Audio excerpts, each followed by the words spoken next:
Tuesday, the 27th of January 2026. It's now 7 p.m. and I would like to start the meeting. I would like to draw your attention to the evacuation procedures, which can be found in the agenda under the information for members of the public. Scrutiny procedure rules, Part 1, Paragraph 10, as set out in the Constitution. This meeting shall have a maximum duration of 2.5 hours. Therefore, if at 9:30 p.m. there are items remaining, the agenda item under consideration will be concluded within 10 minutes, followed by a vote, and items not yet considered may be deferred to a future meeting. I would also like to remind everyone present that this meeting is being live streamed and recorded for publication on the Council's website.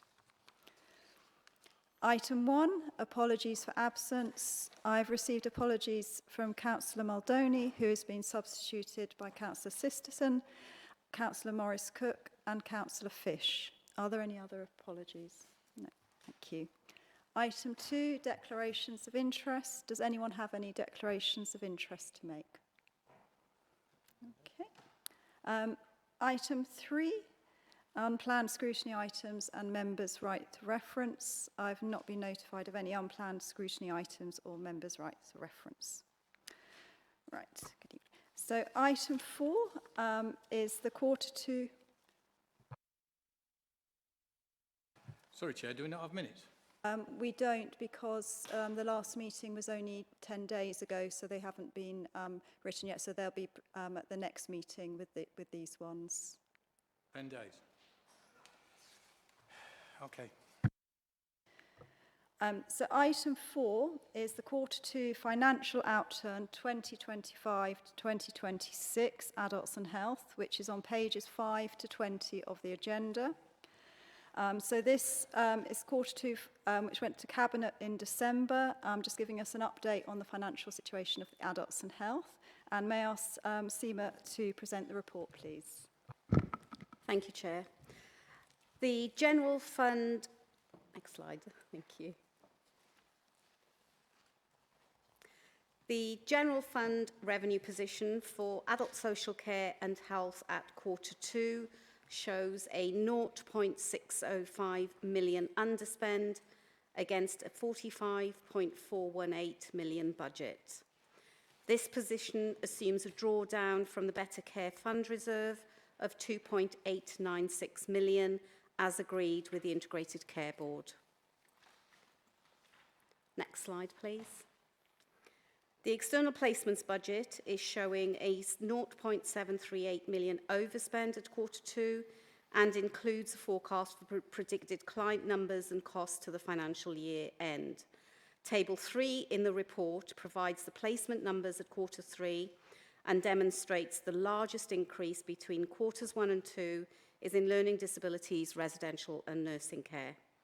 The largest increase in average weekly unit costs is across learning disability services, as shown in Table 4 of the report.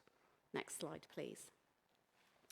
At Q2, there are no unachievable savings for the Directorate.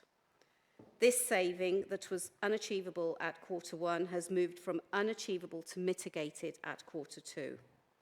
One saving has moved from at-risk to delivered during Q2. 3 risks have moved from at-risk to mitigated, and 5 risks have moved from on track to delivered. Next slide, please. Against the General Fund capital budget for 2025-26 of 2.218 million, there is no forecast slippage anticipated at Q2 for adult social care and health projects. And I open the floor to questions. Thank you.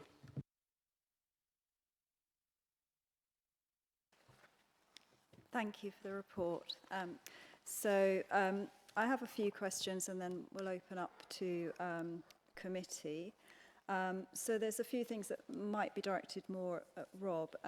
So there's been a decrease in the direct payments by 33 and a decrease in the daycare usage by 11. Are those figures of any concern at all? Not really, Chair. They tend to be kind of part of the natural activity through the year, because obviously what happens is that you'll find there's a number of people that might move from direct payment into residential nursing care. You see there's been a little bit of an increase in numbers there. People pass away. And we are looking to review the direct payments at the moment to try and make it even simpler to encourage people to go on to direct payments. So you find tends to be a natural churn, so those numbers aren't really outside of any kind of what you'd expect, so some kind of flex in the system. So no, there's no worry. I would stress that we continue to focus on direct payments being a preferred route for people and encourage people to take direct payments because it tends to increase their choice. But no, it's not an area of concern. It's something we continue to promote. And with the public health breakdown, we were told at the last quarter that we were going to start getting a breakdown of the public health spend. Has that been further delayed, or when will that be happening? Thanks, Councillor Rigby. I think we can provide that information, and apologies we've not brought it here today. So will we hopefully have it at the next quarter's figures? Yes. I'll open up to committee now, and then we'll round up as well afterwards. So have we got any members that would like to ask any questions? Councillor Chuck. Thanks, Chair. Just looking at page 7, right, and it just says that the overspent position, right, is going to be funded by Better Care Fund to the tune of 2,896,000. And just, can you put a clarity on that? Because it's a little bit confusing to me, how the overspend is going to be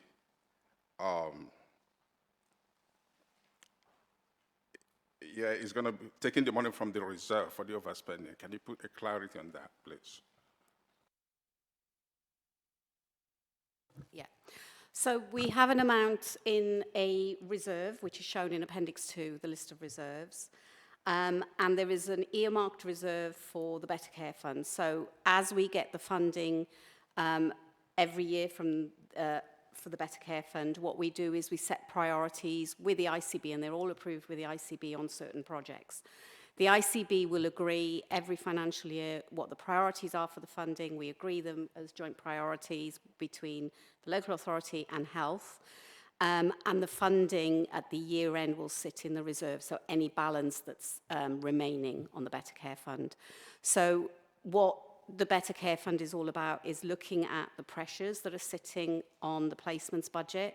And with agreement from the ICB, we can offset the overspend or the additional costs for demand pressures that exist, and use the Better Care Fund because that's what it's for, as long as it's in agreement with the partners. And also what will happen, so we did have initially growth that we'd put for demographic growth. This will offset that, so we won't need to draw down on the growth that was for adult social care.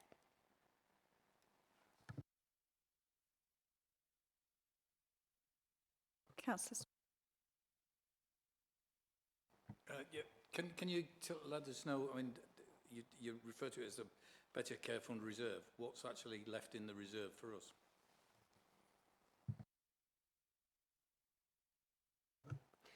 So at the start of the year, we had 5.772 million in the reserve. We will draw down 2.896, which will leave us with a balance of 2.876 in the reserve. And in Appendix 2, there is a clear line that shows the Better Care Fund, because we have to be very transparent on what's in the Better Care Fund. And we do regular returns to central government, their quarterly returns, that show exactly what we're spending and against the income that we get on the Better Care Fund and what's in our reserves. So, I mean, we're talking about the first half of the year, which has taken in the better weather, for one time. I'm sure pressures will increase during the last 2 quarters of the year. And we've more or less spent, it's roughly about, I can't remember the dots after 2 million, but we've basically taken about half of it. Is it likely that we will exceed it if we get more pressure during the last 2 quarters? So whenever we do our monthly monitoring, not even the quarterly, we always build in to all our forecasts enough for the year-end pressures. So we meet with all our budget holders, we do very accurate forecasting on client numbers and also, unfortunately, deaths that we're expecting, as well as transitions, so those children transitioning to adulthood. We take account of all the factors and we base our forecasts with all of those factors. So by the year end, we know what the picture is on a monthly basis. So I'm not expecting that position to change. But obviously, you don't know what's going to happen between quarter 2, quarter 3, and outturn. I can tell you that at quarter 3, it's the same figure for the reserve drawdown, which you will see in the papers when you see quarter 3. And obviously, when we do the outturn, we do a line-by-line reconciliation of every single figure, and then we will know what the final figure of the reserve drawdown is. So with a fair wind, we should be where we expect to be at the end of the year? We should do, because we do very accurate forecasting on a monthly basis for all known client changes. So yes.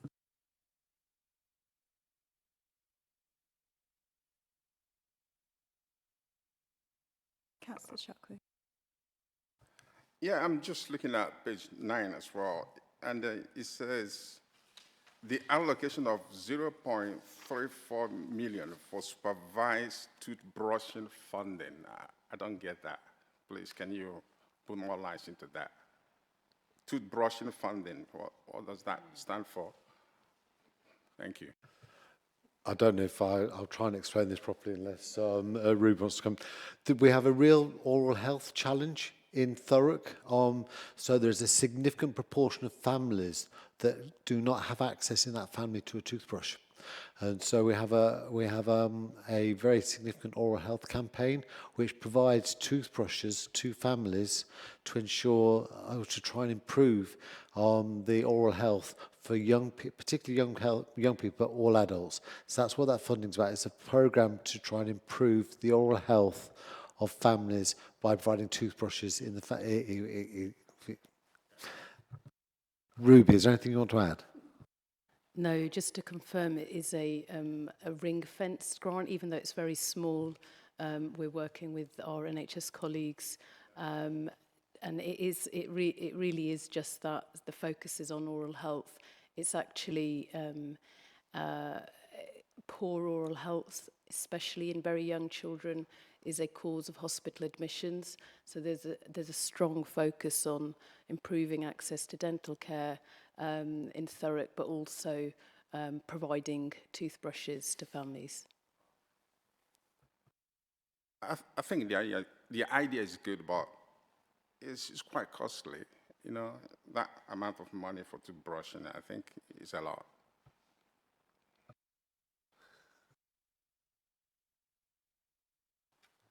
Sorry, if you looked at, I'm afraid I don't have it to hand, but I'm happy to give you a written summary of it. If you looked at the number of people, you'd be quite staggered at the number of families in Thurrock who do not have access to a toothbrush. Seriously, it is a significant figure. I don't want to state something here which isn't incorrect, but it was a significant percentage. It's around 15 to 20%, I believe.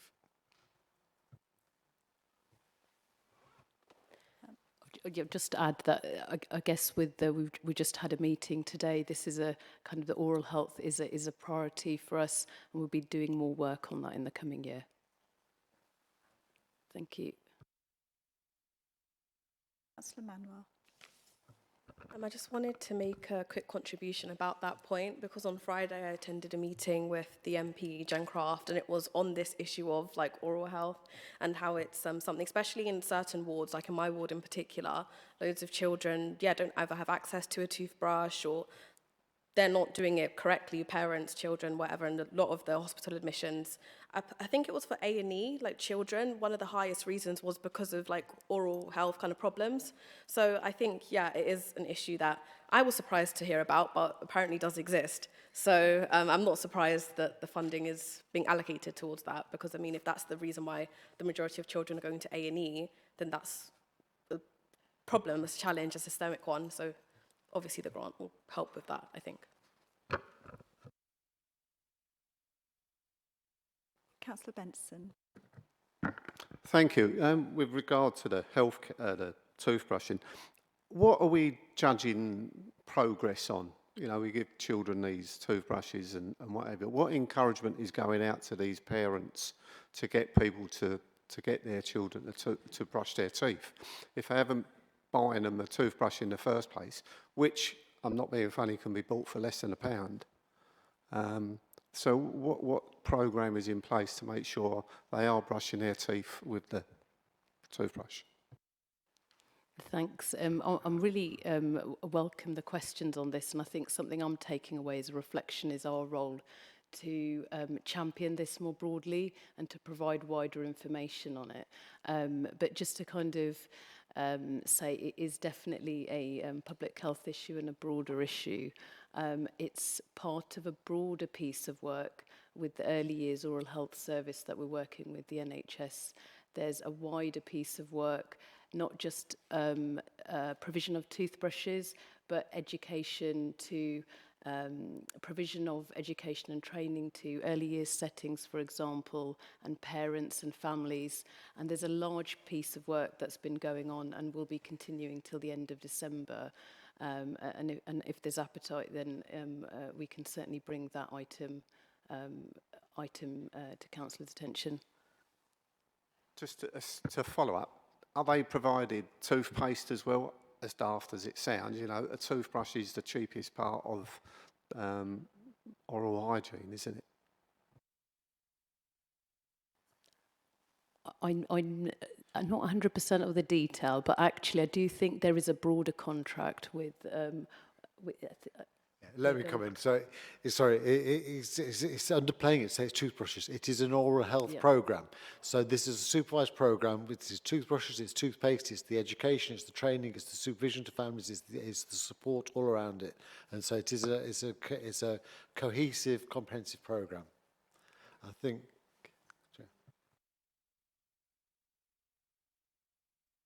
You want to come in there? Thank you. We've done a big piece of work about 18 months ago around dental and work and access to dentists. And we put out a questionnaire, and it was quite amazing that a massive amount of parents didn't realise they had to brush baby teeth. They didn't think that they needed to do anything with those teeth until their second teeth came through. And it's those young ones that are having all of the problems, and they truthfully didn't know that, and many of them don't register with a dentist because they think it's going to cost. They don't realise that even for their baby teeth they need to take them to dentists. So it is a massive education bit as well as the pack. So it's showing them, especially in the children's hubs now, they teach parents how to brush babies' teeth. So. Thank you. Yes, I think as everyone's pointed out, the oral health is really important. So funding, I think, from here is justified for prevention. It will also link in with the healthy weight management that we've got coming next. So it does link up with a lot of things there. Councillor Leakey. Thank you, Chair. I just want to point out on the toothbrushing issue. Last time when we had our big launch in Chadwell St. Mary, we had the NHS handing out toothbrushes and toothpaste to families. Some of them they responded well. They actually ran out of toothbrushes. However, my question is, how do we target families who need this service? You know, how do we target them? Where do we see them? How do we kind of do more kind of awareness campaign? Because that was actually a big launch, and people responded very well to that aspect of public health and oral health. So if we can have a targeted approach and how we can disseminate the information and parents can be aware of this service and this facility, so that will be something I will have to add. Thank you, Councillor. Yep, absolutely take those points back. And as we've mentioned, it's a programme of work that we're continuing. It's a broad programme of work. There's been a lot of energy going into this space, but still a lot of work to do. Councillor Spate. Thank you, Chair. This may possibly be a question for the portfolio holder. In terms of, Ruby just referred to the difficulties that we've got in getting messages across. And that seems to be an area where we're falling down. And that is an issue that on the next item, we expected to make progress in a certain area in terms of the healthy and weight strategy. And again, it said we've not made the significant achievements that we expected to do because we haven't communicated properly and we're not getting through. Now, that's a repeated theme that comes up. I've sat in these meetings now for quite a while, and we repeatedly talk about our campaigns and we go into them and we set money aside and we know it's going to cost money, but we want to get this message across. It's really, really important. And we seem to be repeatedly failing. So my question really is the Directorate analysing why we are failing to communicate? Finding, I mean, is a problem within our own communications department or whatever, finding the cause of that, because it is a repeated message. And I know that there are concerns been expressed by portfolio holders in other directorates that we're not very good at getting our message across. So I don't know whether Mark perhaps would like to speak that or Robert, but I just think, you know, it's not good enough to say we're not getting the message across. We've got to say, okay, we are not getting the message across. Why? And then do something about it. And just because we're health, you know, it doesn't mean we can't ask the difficult questions. Yeah. So so thank you, Councillor, for the question. Can I make two responses? The first, I would want to stress, we are making lots of progress. In the oral health area, there is actually significant progress. Maybe this is on the back of a financial report this evening. Maybe if the committee asks us to, we'll bring a paper to the next meeting if you wanted, or the one after that, which actually gives you an update on the impact that we've had, because we have had a significant impact on improved oral health. What we're saying is there's still a significant challenge to address. So I'd want in that context. The second point to make valid is around the communications. We are actually funding an additional communications post to support this work and the wider work of public health, and that will be funded through the public health grant, and that's going through the process. Recognise your point that we could do more in the comms area, and we're going to have a dedicated post to do that. Thank you. Did you want to come in? Sorry, I just wanted to say that, and a little bit answering Councillor Benson's question earlier, is measuring success. This rollout has been successful. We just need to roll out more of this good news story. And one of the ways we're measuring success, Councillor Benson, is the number of children going to A&E and having operations to take their teeth out. And there has been a substantial reduction from people from Thurrock since we started rolling out this programme. There's still work to do. We still need to work in partnership with lots of other people, including education, because there's still some schools that can be quite challenging to get into to run out these programmes. But I will be working with my education partners on trying to get that rollout further in schools. But to date, it has been a reasonable success. There's still more work to do. We still need to support families in the family hubs that we actually have in Thurrock. And I think it is a reasonable success story in Thurrock at the moment, but there's more to do. And I take your point, Councillor Spate, around comms. I think Rob has kind of answered that question. I think we need to be working with our health partners and in education about actually getting that message better out into that community.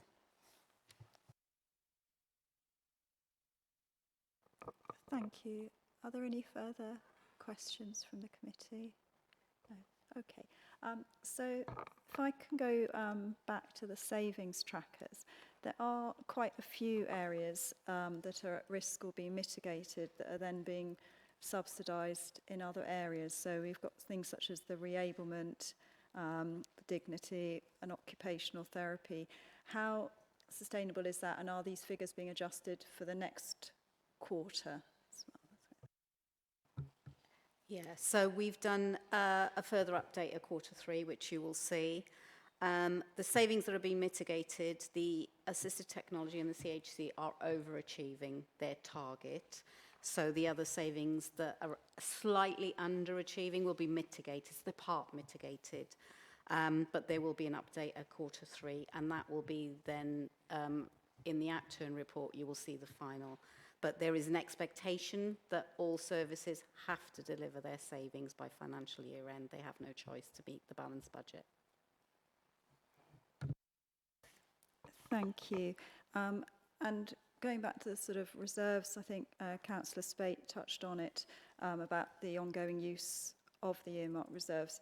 What sort of mitigations are in place if that does ever cause a problem going forward? There are quite substantial reserves, so they will remain as they are. Obviously, you know, we review the reserves at the end of every financial year, including the drawdowns and any funding that needs to be transferred into the reserves from underspends for ring-fence grants only. They are at the discretion of the Section 151 to approve those. So we review that at the financial year end and then report them as part of the closure of accounts report. Thank you. So has anyone else got anything to say? Councillor Benson. Just one thing on table 7, just because it's in the ward that I'm responsible for. Flowers Estate Vocational Training Centre.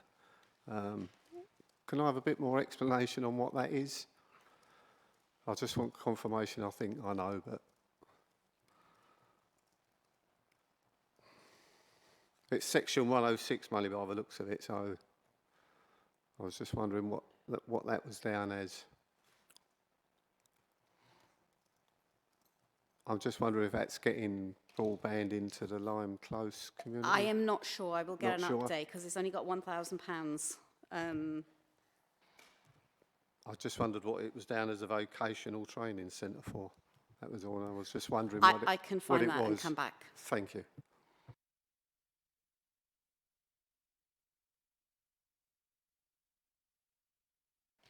Right, thank you. We have got some recommendations to note. We can ask, for the request on the updates on the communication as well, which we can add to this or to another part, so we can add that to the recommendations. So for the reasons set out in this report, the committee has recommended to note the general fund revenue forecast position for adult social care and health at Q2 presented in this report. Okay. Note the update on the delivery of savings for adult social care and health and the capital programme monitoring at Q2. Note the position of general fund earmarked reserves for adult social care and health at Q2. Agreed. And then we can add to be updated on the communications process, especially around the oral care process. Okay. Thank you very much, Seema, for your report and for attending. Thank you. Right. Item 5, we've now got the Healthy Weight Strategy, which incorporates the recommendations from the Childhood Obesity Task and Finish Group. This is on pages 21 to 126 of the agenda. So this has been brought to committee really as an ongoing piece of work, especially around the high levels of overweight and obesity and inactivity levels that we do have in Thurrock. So I think it's you, Beth Capper, isn't it, that's presenting. So Beth, can you present your report, please? Yes, Ruby. I just welcome the item in advance of Beth going into the detail of the report, just to thank Scrutiny for the opportunity to bring this here. This is a real challenge for us, and not just only us in Thurrock. This is a national issue, increasing physical activity and supporting people achieve a healthy weight. So just want to really highlight that. And a couple of other key points I want to make is there is an awful number of, there's a high number of officers working with our partners on this. Beth is going to take us through the slide set and produce an overview, a high-level overview, but it's not to take away from the number of people who are working on this agenda item across the system. And that's my kind of final third point. I just want to land that we do all need to take a systems approach to this.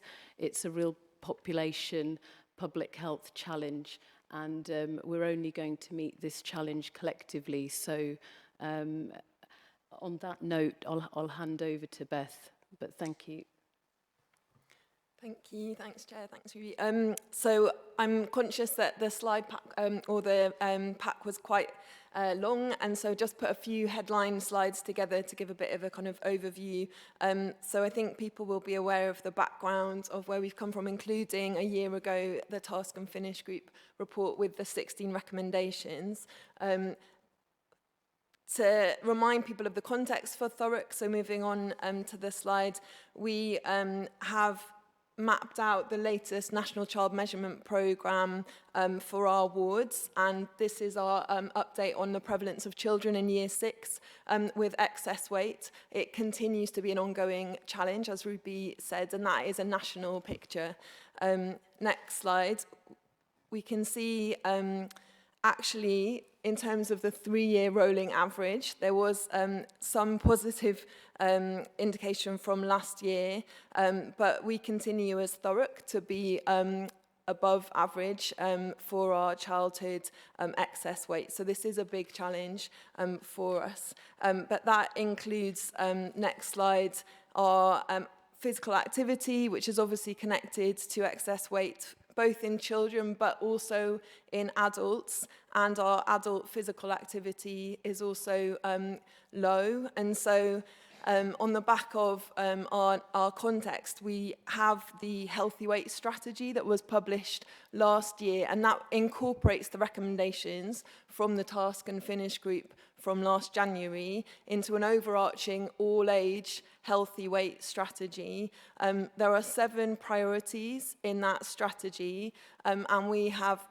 mapped those into work streams, and really would invite kind of feedback from the committee around our approach here. One of the changes that we've made since the papers were submitted, and it speaks to the point about communications, that was a standalone work stream, and actually we've discussed that, and communications needs to cut across the healthy weight strategy, and so it will now cut across along with enabling communities to incorporate a real clear communications approach for each work stream, and we're really conscious that that has to happen, and we're working really closely with our communications colleagues on that. So this is the proposed framework for the work streams to take the strategy forward, and we shared the draft delivery plan with committee, and invite feedback on that. The framework for how we'll take it forward, our work stream leads, and we're bringing external stakeholders into that structure, as well as colleagues from across directorates within the council. A few points of progress. We now have our in-house Tier 2 adult weight management offer, as well as a Tier 2 child weight management offer, and we're expanding our food pantry network and Thurrock Food Partnership. Great things happening with the place-based expansion programme with Sport England, our approach to active travel, and setting up the governance and delivery structures for the healthy weight strategy. So a kind of whistle-stop of where we've got to with the strategy, and the last slide just sets out kind of the shape of this year, and this is going to Cabinet in March and the Health and Wellbeing Board in March, and the steering group for the strategy will meet quarterly. But invite your feedback and comments on the report. Thank you very much, Beth, and thank you for the report. It was really high level of detail of everything that's been done and you're planning to do. And as you and Ruby have said, it really is an issue. I mean, I know it is nationally, but we do have worse figures as well in Thurrock, and it does impact on everyone's health and well-being, so it's a really important area to tackle. So we've got a lot to do. There's a lot of areas, a lot of linking up. What would you say that your immediate priorities are to try and get some sort of gains really in the short term as well? Thank you. the early years and families work stream is establishing their priorities. That's part of the Brighter Futures programme. But I think we know that both our needs around children is critical, but they will then grow up to be our adults of the future. And so tackling childhood obesity, including the things that we've talked about around education and in reaching to schools to support some of this is really critical. So we're just, focusing in on what the priorities for the children's work stream will be over the next few months. And I think the enabling communities and the communications piece and understanding from a residence level what some of the barriers are and having a really focused approach will be critical as well. Thank you. Yes, you touch on an interesting point actually about the residents, because although there's been sort of stakeholder engagement, there hasn't actually been, as far as I can tell, any sort of focus groups or anything with the general public. Is that something that you're maybe planning to do? The strategy has that enabling communities as a kind of silver thread running through it, and so it has to happen. And I think that is essential to really target in on what is going to have the most impact. So I think we'll be working closely. We've got colleagues from the voluntary sector. Kim is on our steering group. So we'll be seeking advice from our community colleagues about the best way to do that. And it may well be that focus groups are part of that, but we haven't got to that stage of the planning yet. Thank you. And also I know that the action plan is in development, because we really need to be able to measure sort of regularly actually as to how we are proceeding. And I saw that on the governance plan, some of them are only going to have recommended just an annual check-in, and I would think that maybe more frequent check-ins would be necessary there. Yeah, you'll see that the delivery plan is quite high level, so we'd invite feedback from that, and the work stream leads will then go away and have a smart work plan on the back of that, which will be measurable and time specific, and so we'll be able to track our progress, some of which will have to be kind of process metrics and really shifting the dial on some of the outcomes around weight and obesity will take years potentially, but we'll be able to have those interim measures. But that's key to track progress. Yep. Excuse me. Just to add to that point, Thurrock has got a wonderful opportunity with Sport England, and that's in the place-based partnership work that's taking place. And the approach that Sport England has really been driving for over a decade now is to make sustainable change and working with communities. So there's a lot going into that space, and it's a kind of project in itself and a program of work. But really that partnership also seeks to engage residents and take on their views and really push this forward, really. So just want to highlight that opportunity for Thurrock that currently exists as well. Yeah, and can I just add, this today is kind of quite an in-depth, very long, very detailed strategy. Ruben Beth had mentioned the fact we're developing the delivery plan. I think what would be useful would be for us to bring that delivery plan back to Scrutiny, for Scrutiny to actually be able to support, steer, advise as to whether you feel that delivery plan looks right. And so we'll look to bring that back for discussion as to kind of whether you think we're focusing on the right things. And just help inform that. I just want to make connections. You'll have heard previously we've got the ward profiles, which are imminently going to be being kind of put on our website, and we've got some training coming up for councillors about those ward profiles and what they say. This information will be in those ward profiles in this space. So as far as making connections to areas and how the agendas link together, there's a real opportunity to start being able to tell a story for areas, how we want to address them, making sure that narrative gets more easily told in communities so communities can understand. So I just want to put in that context, I think is useful. But we would look to bring this back to Scrutiny for you to have a view and to support and advise so that we can then develop that delivery plan which can then be taken through the governance process and enacted. Thank you. Do committee members have any questions or comments, please? Councillor Leakey. Okay. Councillor Chuckwood. Thanks, Chair.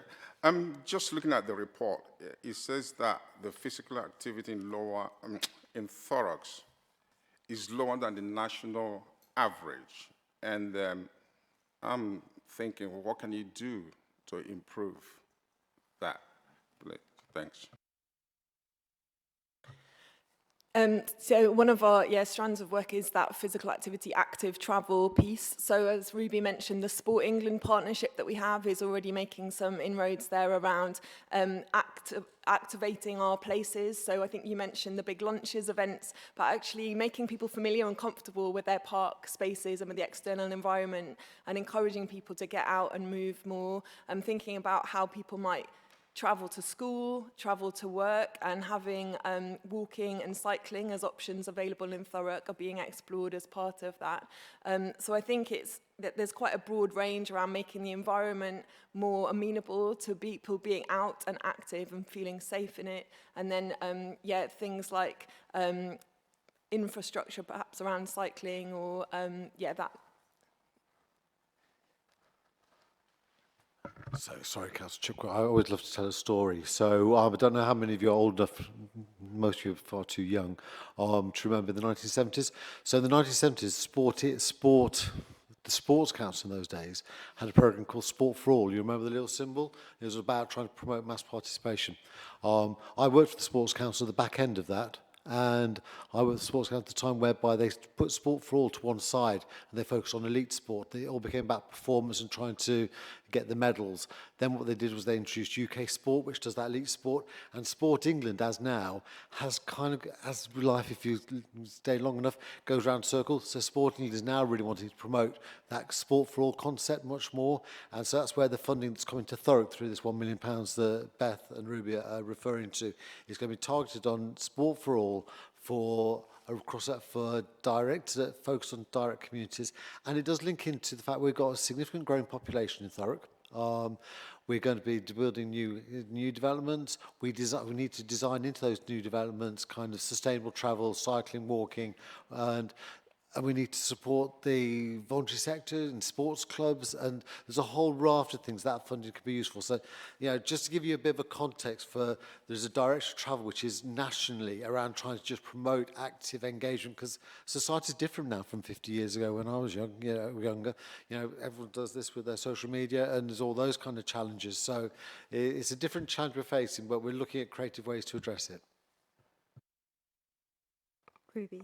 Yeah.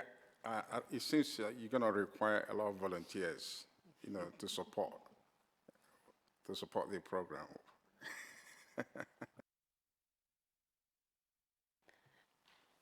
Just to add to the discussion on it is a challenge to increase physical activity and recognise that, and I think we're recognising that locally, regionally and nationally.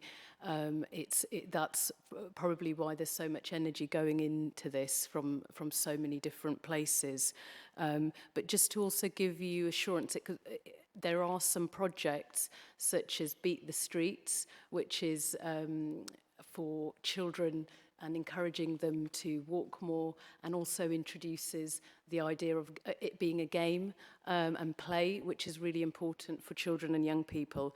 And then right on the other end, I have officers in our public health team who are heavily engaged with our place directorate, and we are working cross-council on this. So it's a really important point I want to highlight here, and have contributed significantly to local plan and the transport strategy on a wide range of things, including design principles, active travel, and also having conversations around how many fast food takeaways we should have. We have a higher proportion. Achieving a healthy weight is being both physically active, but also having healthy food choices, and that's part of the work that we're taking forwards. Thank you. Councillor Hooper, did you? I just wanted to say I'm really quite excited about the ward reports coming out. There's been some great work on this, and I'm hoping that when they are published, they'll go to the councillors for their particular wards.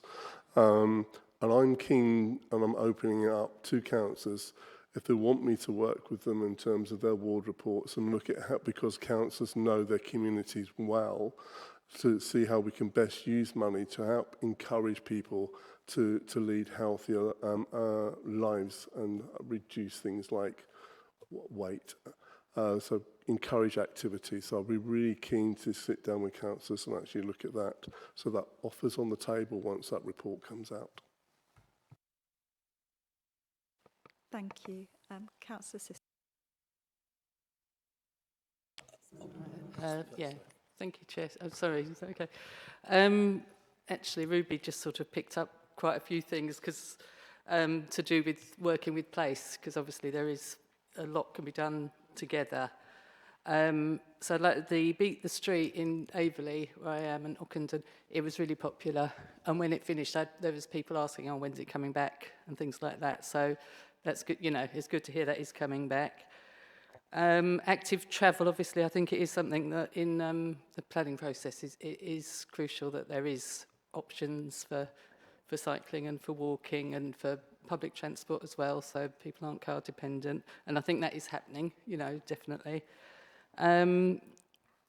There's the issue you said about fast food outlets. Now, I think that is a problem. I'm not sure where that comes, because it seems, I'm not sure how much authority we've got to limit fast food places opening, if we can turn down planning applications if we feel there's too many fast food outlets, which presumably we can. So yeah, that is something that I'd say certainly Averley needs tackling. And then just finally, I just wanted to bring up, there's such a lack of youth clubs and youth facilities and things like that. And that's where a lot of sports can be arranged, and you can have competitive games, team games, even indoor ping pong, things like this. So I don't know if there's any prospect of tackling that issue going forward. Thank you. I think I'll come in on the earlier points and maybe pass to Beth on the youth clubs point. There is a work stream for that where some of this feedback can go and the leads can take that forward.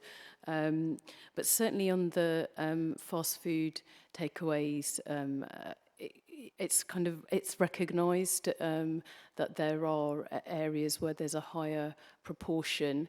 There's a national planning policy framework available also to guide planners with the local plan. Those conversations are quite live at the moment, but certainly from our public health perspective, we're trying to improve place as well, you know, to improve and make places healthier places so that residents can have healthier options. And certainly from our perspective, we are promoting that. But those conversations, as I say, are live, and the team are pulling together an evidence paper around some of these points to further progress that. And can I just add, I think it's a really good observation. This sits within the context of the health and wellbeing strategy, which is being refreshed at the moment. That health and wellbeing strategy is being developed across the life course. So there'll be a starting well, a living well, and an aging well sections. And that's where we come together to say it's not just health or social care or public health, it's actually your housing, your employment situation, your environment, your leisure, all those bits come together. So that is the health wellbeing strategy takes on board all the council services, all the health services, the wide voluntary community sector, communities generally, and that's where this week apart, this will get reported and measured in part through that health and wellbeing strategy, which will pull together the placings which you quite rightly identify. Yeah, just on youth centres and things like that. That is one of the aspects of that, the kind of physical environment consideration. And through the Sport England partnership, there are opportunities there. Kind of thinking about the recreational spaces that young people use and where there are gaps, and there are real challenges, particularly I think sometimes around budgets and when things are broken, not being able to replace them. And I think that's really recognised. So there's real opportunities. And I think, yeah, kind of activating those spaces, but also understanding why people aren't using parks and areas that are available. There's also plans to think about after school kind of curriculum activities for young people and what's currently on offer and where there might be space to expand some of that, encouraging physical activity in after school curriculum activities. Yeah. Thank you. Yes, so as you said about takeaways, one of the main issues is the environment, both parks but also the food environment, so that some people, if they live in an area with no good shops and they have just got takeaways, they are tempted to get a takeaway rather than get a bus to the supermarket. So I think one of the brilliant things is the pantries that we've got in Purfleet, and then there's one coming to Tilbury. So I think the more we can have of something like that so that people can get good, healthy food easily, I think that will really, really help. And as Beth just said, you know, talking to people about why they're not using the parks or why they're not exercising, I think will really help as well to build on this, because it's so multifactorial, isn't it? But if you live in a flat and you've got a takeaway downstairs, you might just go there rather than, as I say, go and find a supermarket to buy something to cook. So I think accessibility is really important as well with this. Thank you. So I think we had Councillor Benson next, please. Thank you. I'm sitting here as someone who's got a BMI of 26.3, overweight, just so you know. I think the issue is bigger than local. I think we've got manufacturers who process food to make it as tasty as they can, to encourage families to buy cheap food. No nutrition in it. We've got fast food in Gray's High Street applying to be open from 8 o'clock in the morning through till 5 o'clock. Why anyone would want fried chicken at 4:30, I don't know. We have adverts on TV doing all this food, followed by weight dieting adverts. We just seem to be clashing nationally. It's not just a local issue. I think schools have a lot more to do with it. We used to have a local educational authority.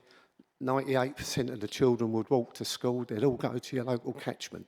We see it now. We see parents in big 4x4s driving their kids 3-4 miles to take them to another school that they've applied for, passing 2 or 3 schools that the kids could have walked to.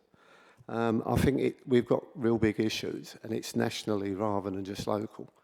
And I think academies are worried about, you know, their results, but they don't worry about the sports within school. Team sports. I played cricket, rugby, basketball, football, and that was all in school lessons, after school, PE, everything. We just don't seem to be getting children active, and I think that is a real big issue at schools. We need to get the schools getting these clubs playing. I don't know if they still do inter-school team leagues in sports, but we've just lost it by generations, haven't we?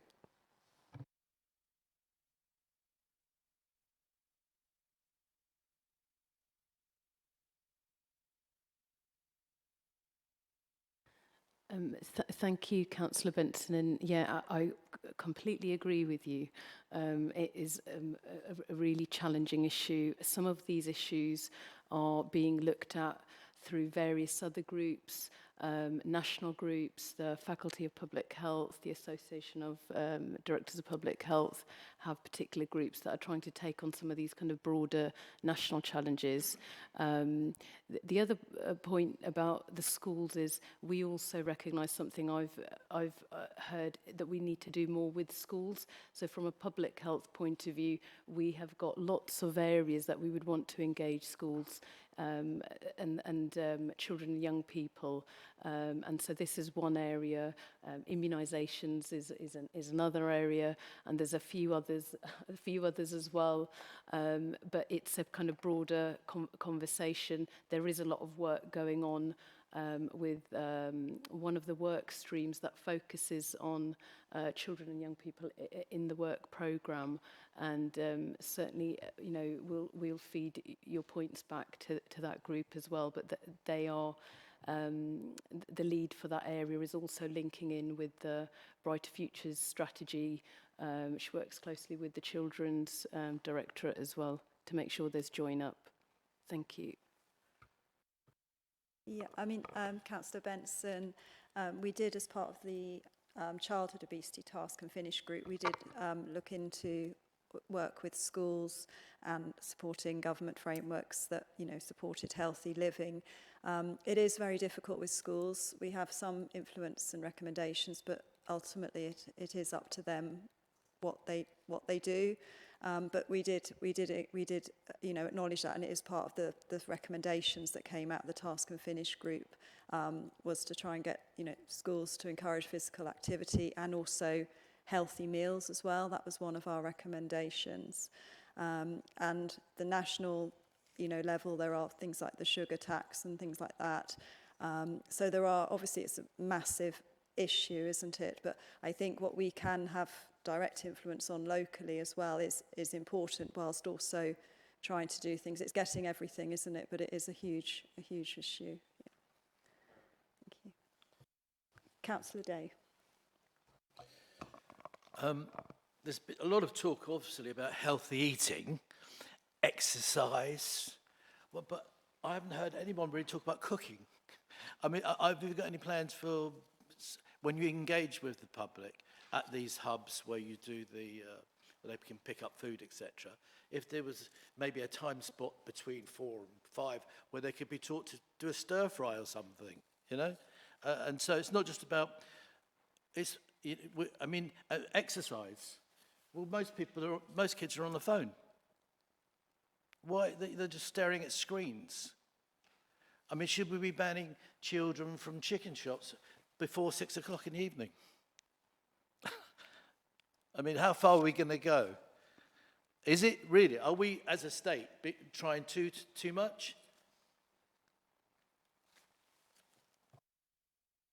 Thanks, Councillor Day. Yeah, lots in that. And I think certainly we are trying to progress work on the kind of food landscape.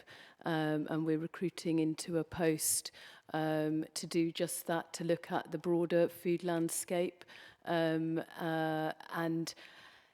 improve healthy eating options. The point about fast food takeaways, again, on average, Thurrock has higher number of fast food takeaways, but that average masks pockets where it's significantly higher and areas where that's less than the average. There is a conversation around that officers are having around the location of fast food takeaways and proximity to schools as well. So these are all live conversations, and lots of authorities are looking at these policies and what they can support with locally. Thank you. Yeah, I mean, I'm in the Orsett ward. Councillor Hooper lives in the Orsett ward. I don't think we've got any fast food stores in Orsett, have we? So I don't think I'll be working with you. We've got a lot of pubs. But we're not fast food. Unfortunately, they can't get in there until they're after 18 anyway, I would have thought. So, I was just wondering how you got the data. We came into, there was some evidence in Thurrock, 4 wards, East Tilbury, Grays, Thurrock and Orsett. I wonder how Orsett got in there, really. So it can't all be the chicken shops that are to blame. It's education. This is what I said. There should be more education in cooking, really. Just as I think boys should learn how to iron as well and do practical things, and girls should do metal work, you know? But I think cookery should be for everybody. I mean, that's just my thoughts anyway. I'll just come in there, Councillor Day. So at the pantries, the one in Purfleet, they do cookery lessons, and they actually run 10-week courses there. And at the family hubs as well, they do help people with how to prepare meals. So there are things going on to try and help people not only how to cook, but what foods to buy and how to prepare it and how to cook. So that is all happening. Yeah. Do we know the results of how that's the outcome of that? Are they getting good attendance? Well, definitely at the pantry they are, and I think that when I went there, they were actually giving away, I think if you signed up for the 10 weeks, you got to keep the slow cooker at the end. So, yeah, so there's some brilliant things going on, and if we're expanding that across the area, then hopefully there will be some more cookery classes. Good. And maybe open to you to run a class, David, as well, and ironing as well, maybe, if you fancy. Why not? I mean, everybody has usually their own special dish they do, don't they? Whether it's a spag bowl or a roast dinner. So I'm sure us councillors, if we needed to go down to our wards and spend an afternoon doing one, would help maybe. As long as it's healthy, I guess. Thank you. Thank you. Councillor Manmore. Thank you, Chair. My first point is regarding page 87. There's a section on food security and the environment work stream. So one of the reasons why there isn't, I guess, healthy options in the food banks and the pantries, I'm assuming it's because they can't really store much fresh food and things like that. So if they want to improve a better offer for people that have to access the food banks or go to the pantry, wouldn't a good amount of investment be best spent in investing in that, like fridges or stuff like that? I know that's going to come with questions around, well, who's staffing the pantry and the food banks and all these things, but I think that would be a good use of funding if there is any towards that. And then my second point is what Councillor Sisterson mentioned about the lack of youth clubs and things like that, and that's something that I've been quite interested in and quite disappointed that we haven't really got that much of an offer for young people in the borough. And I think the Tilbury Youth Zone, which I know it's a long-term thing, but in the next few years that should come about, and that's going to give people a variety of like sporting options for young people in the borough to attend and, you know, improve that, because as a ward councillor in Tilbury Riverside, it's unfortunate that we've consistently had data that shows that it's one of the most deprived wards, but also one which has a high level of childhood obesity, and that's been something that's been consistent. This isn't really anything new, so I think it's important that we look at more innovative ways to address this issue, because I think for some of this, it's things that we've all kind of known for a long time, and things don't really seem to be improving at the pace that I'm sure we'd all want. So those are just two kind of points I wanted to make. Yeah, just you're exactly right about the challenge of fresh food with the food bank, and it's a conversation I was having with Peter, who runs Thurrock Food Bank before Christmas. It is hard both for storage, just the kind of scale of that, and the turnaround of stock, because it does have a short shelf life. So I think it's something that they think about a lot, but it's just a real kind of a practical logistical challenge about what that would look like and how it would work. But that is something, I mean, Peter's on the steering group, something we can kind of continue the conversation about, but it's a hard one with multiple kind of challenges around it. And yeah, as you said, the Tilbury Youth Zone is a kind of longer term project, but a really exciting one. And I guess just recognise what you're saying, that it feels like it's something that's been talked about a lot, but I think we're really optimistic about the partnership with Sport England and all the opportunities that will come from that will look across Thurrock, not just in Tilbury. So I think there's lots to come. Thank you. Councillor. Yeah, thank you, Chair. A couple of things, really. I sometimes wonder about awareness of people about what's going on, but just to answer a couple of things. In Thurrock, we've actually got a really good youth sport network.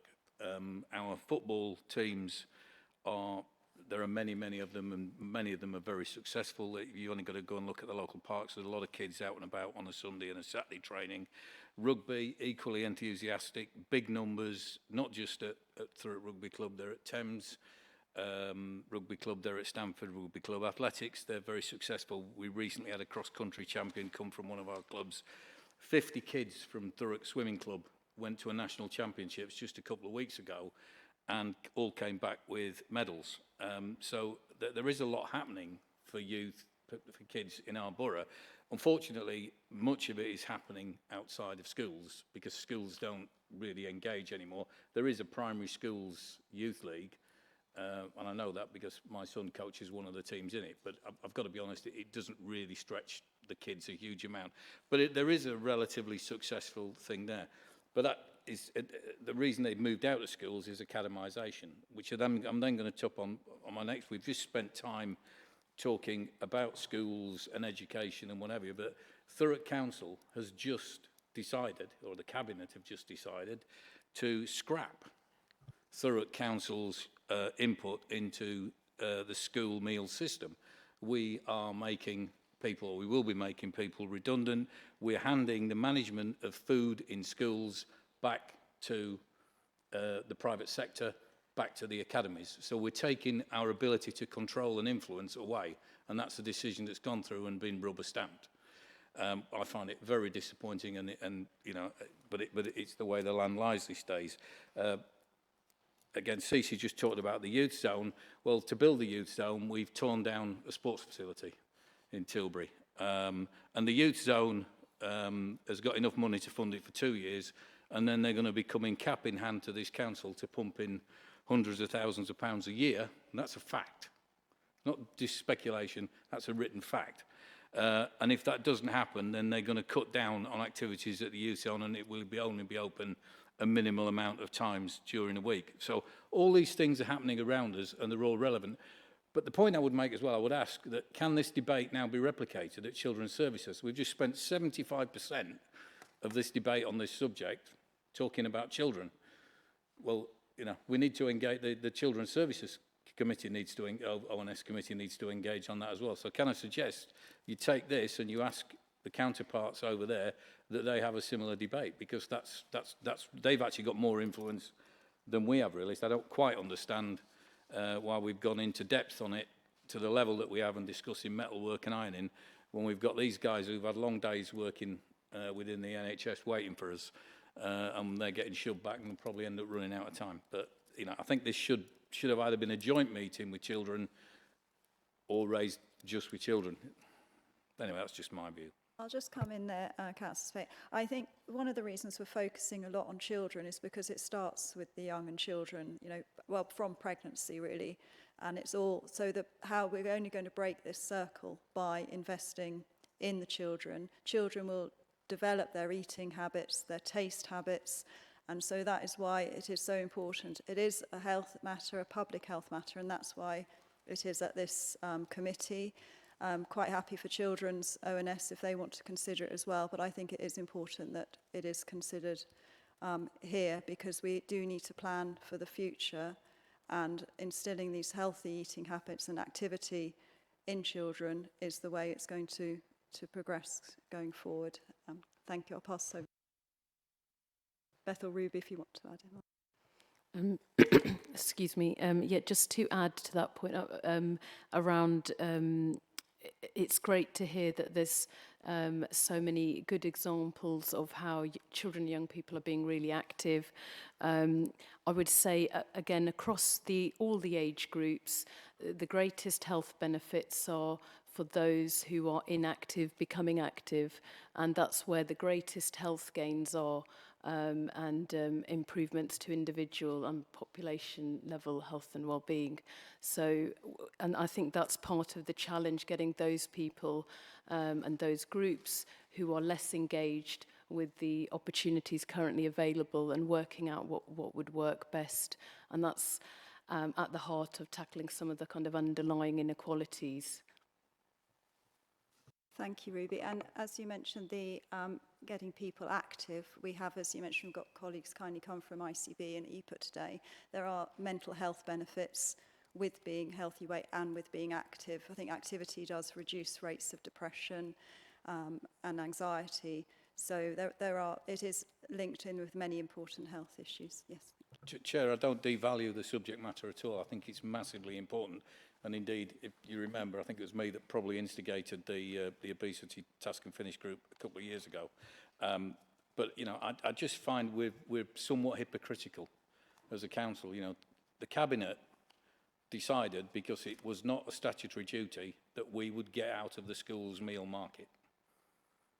You know, that's a fact. So we can sit here and talk about how we're going to influence things. I haven't seen any committee calling that decision in. It's just been made. It slipped through on a budget thing, and there you go. We've no longer got our finger on the pulse of what kids are being fed in schools. And when that's gone, it's gone. We ain't going to be able to bring it back. And that's our decision as a council. Thank you, Councillor Spate. I'll take that matter up with Ruby and Councillor Hooper and then and discuss it further, unless Councillor Hooper has anything to say at this point on that.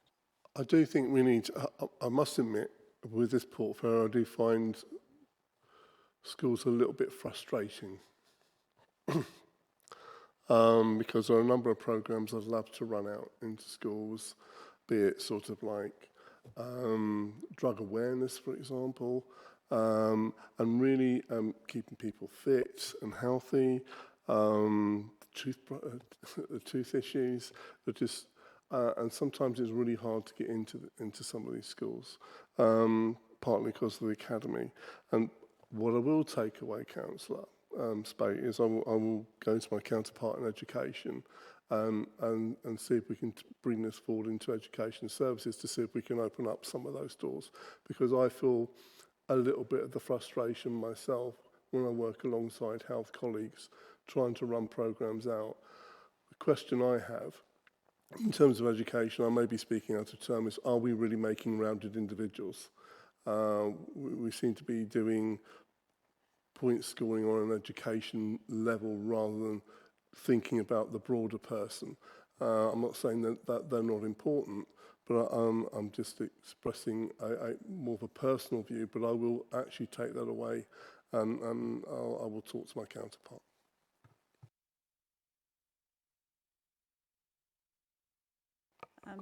Thank you, Councillor Hooper, and we'll add that as a recommendation at the end of the report as well. Would anyone like to ask anything else or add any comments, please? No? Okay, thank you. So I'll go a bit back to the report. A lot of what we've discussed tonight is around prevention, but obviously once we do have people that are of a clinical overweight or obesity, we do need to work within the system to help them, and a lot of that work does rely on partners' relation. We've got some of them here today. I know there's been some issues with the referral system and the tier 2, 3.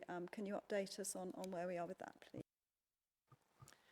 Yeah, so we launched our in-house Tier 2 offer in June. So there was some time where the waiting list built up for quite a long time until that went live.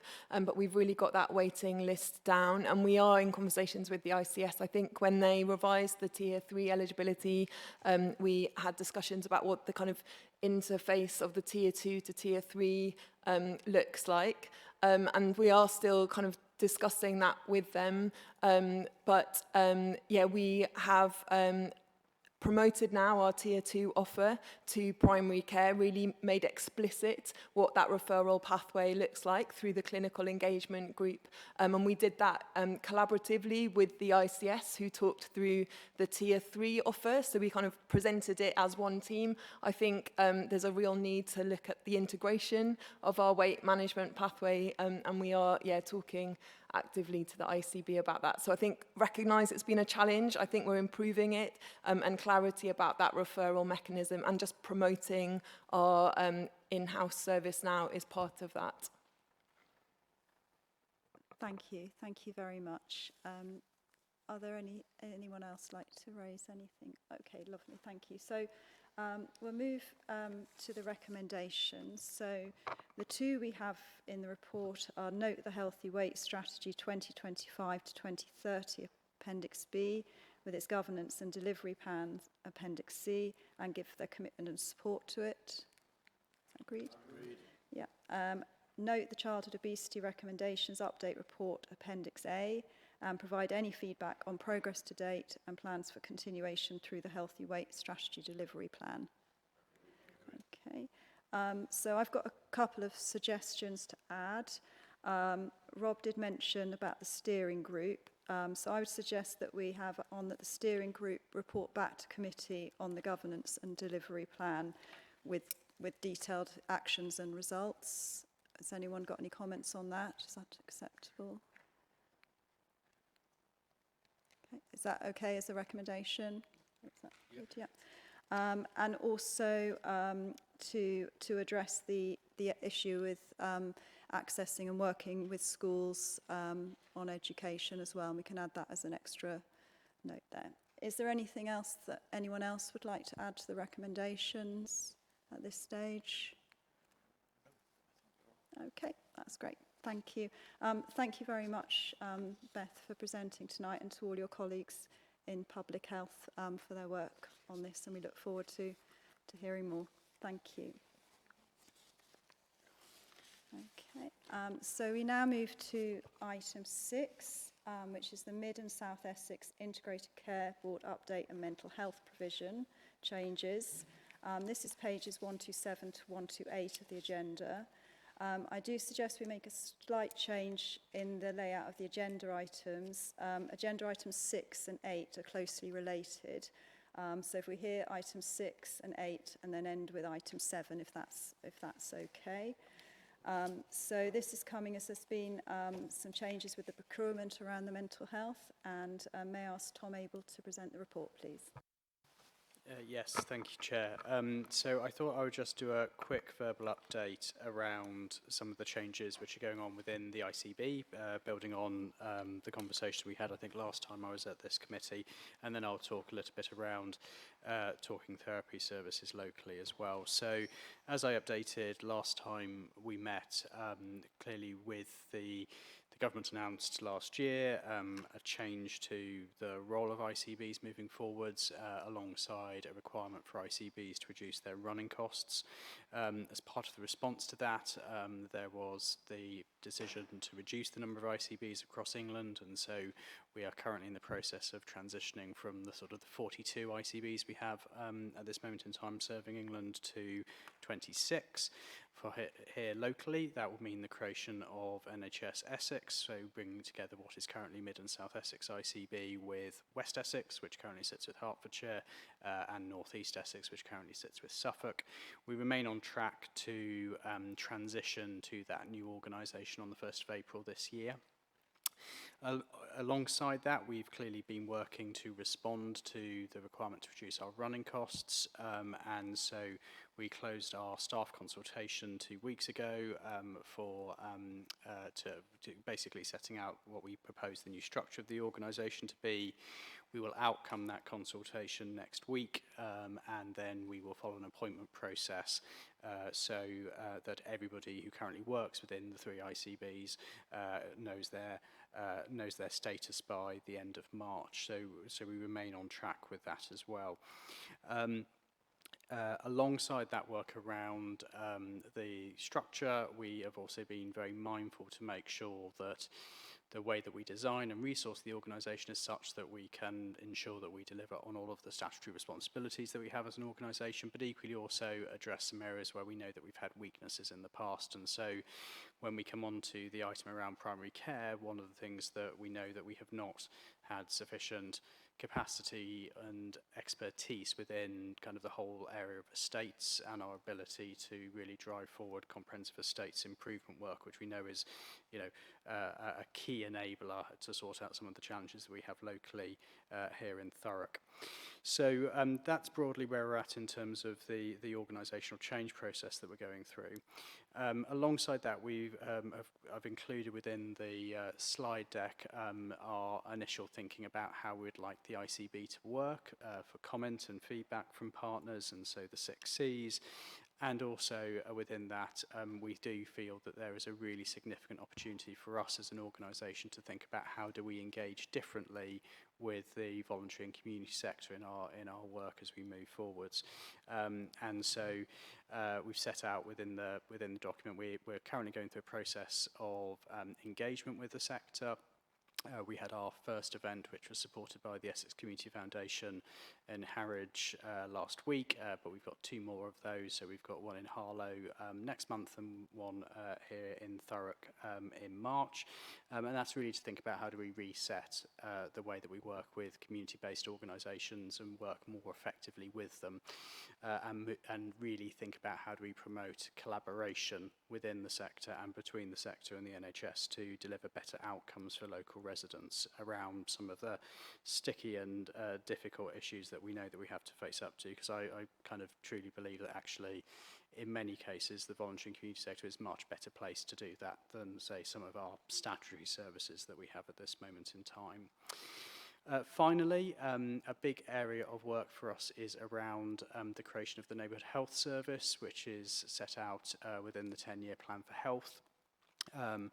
As part of that work, we are progressing in working through and agreeing what we believe the neighbourhoods of Essex are.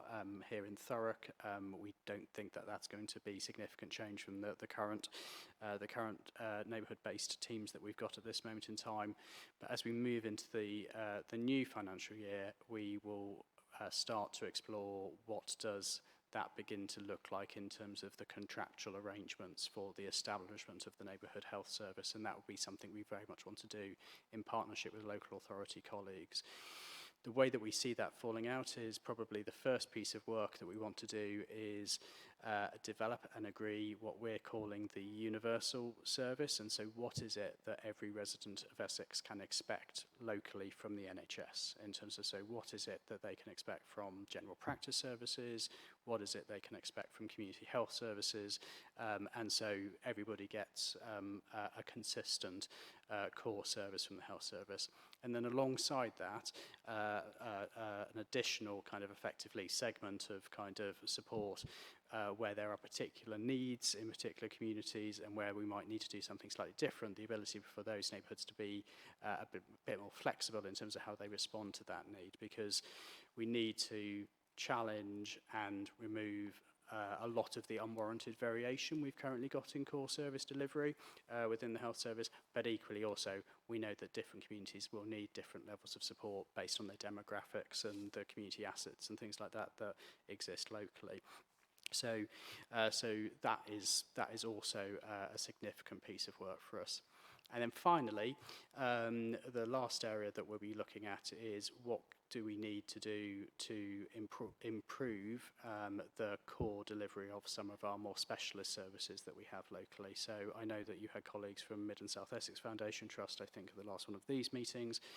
A question for us as an organisation is working through what is it we need to do in terms of the commissioning of different services or additional capacity, which both help address some of those challenges, particularly around access and quality that we know local residents face. And so we've already started on that journey. We have a new dermatology service, which is starting next month, and we also have a new musculoskeletal service, which is going to be starting in early April, which will provide much greater choice and opportunity for local residents to access alternative services beyond kind of the standard hospital offer, but we recognise there's much more we can do in that area as well in terms of improving the local NHS offer to residents. So yeah, that's where we're currently at, Chair, on all of that.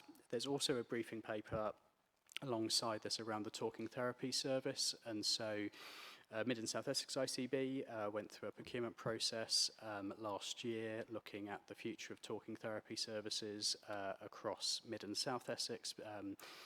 Currently there are 4 different providers of talking therapy services across Mid and South Essex. We did complete that process, but we received representations from 2 providers who felt that we could have run a better process. That went through sort of a national process and we got some advice around that. The decision that we've landed on is to not proceed in terms of the awarding of that contract, but we will be looking as we move to an Essex footprint to revisit that procurement decision. So what that means in the near term for Thurrock residents is we are extending the current arrangements with the current providers until such time that we've procured and have a new service in place for local residents. And so local residents won't see any interruption in the service that they're receiving as we go through the procurement process.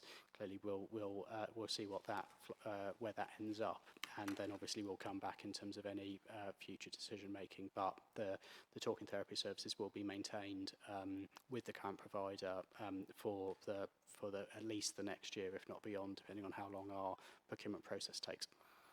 Thank you, Chair. Thank you, Tom, for the update. So the procurement, you don't have a time scale at the moment. We aim to go live early in the new financial year, so April, May time. We anticipate that will take about a year to complete the full process. However, we want to make sure that we do it properly, and so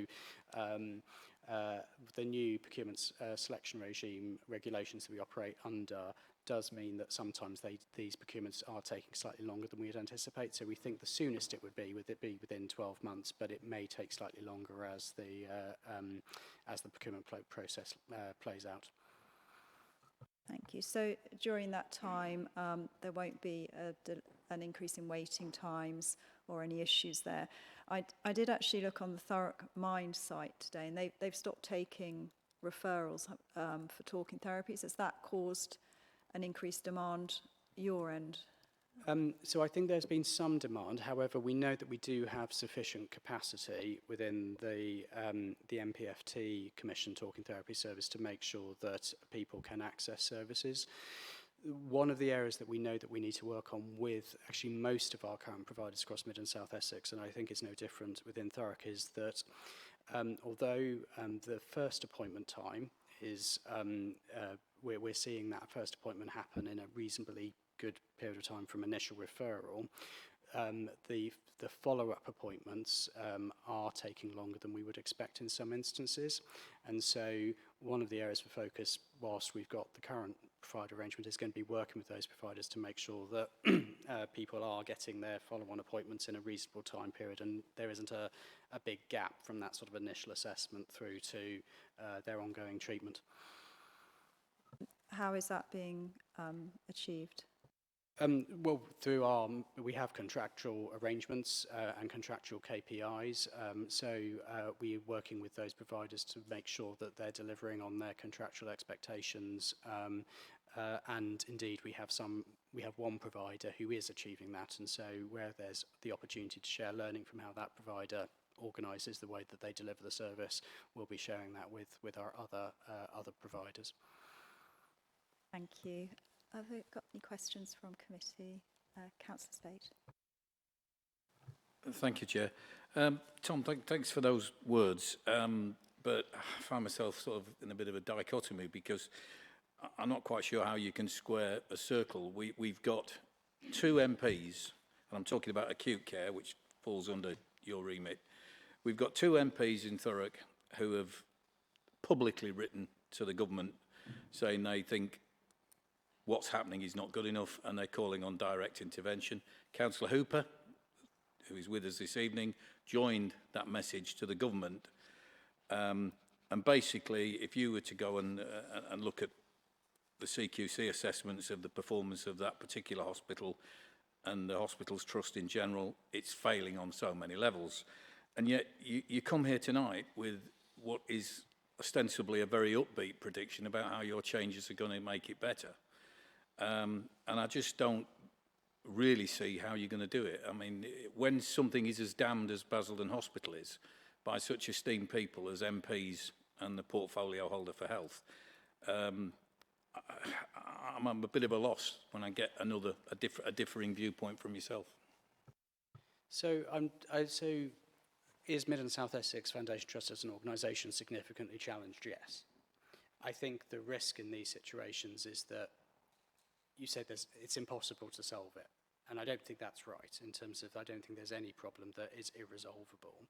Now, the question is who does what in terms of helping to solve that challenge and that set of issues, and what can we do as an integrated care board to do that. And so things that we can do as an integrated care board, as I've set out, is practical things we can do to practically reduce pressure on the hospital's services. So that can be, as I described, changing the way that some of the planned care pathways operate.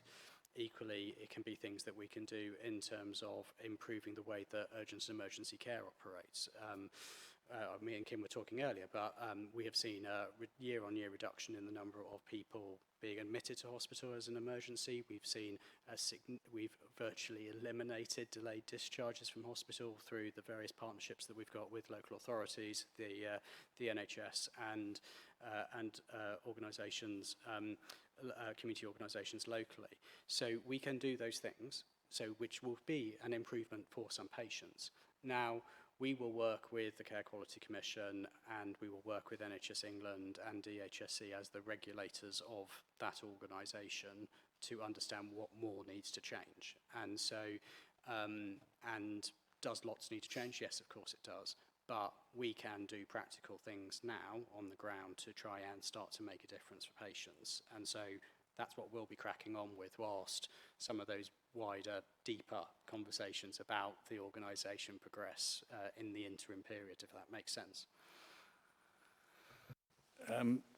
To go back to your point at the beginning about when you said you don't think it is impossible and whatever. I mean, I only go by what my eyes see and what my ears hear, and what people tell me and what happens when I visit.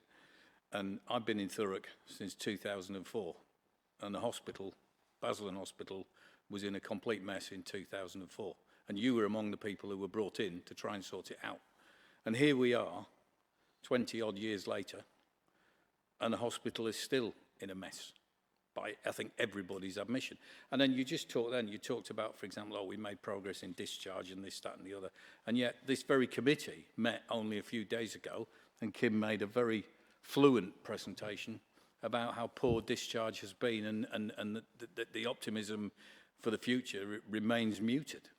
So, my basic question is, and I know your answer is going to be yes, because it's got to be, but do you really think by doing what you're doing now, which to me seems much as the same as what you've been doing for the last 21 years, is going to actually be more effective than somebody coming in, taking hold of that hospital by the scruff of its neck and dragging it into absolute change by people brought in to do a specific job on one hospital, on one service? Because that's what appears to be the opinion of a lot of people, and it clearly differs to yours. So, we're probably never going to agree, but people, and the reason we have these meetings is so you get to know the views, but people are fed up, in general, with the lack of progress at Basildon Hospital.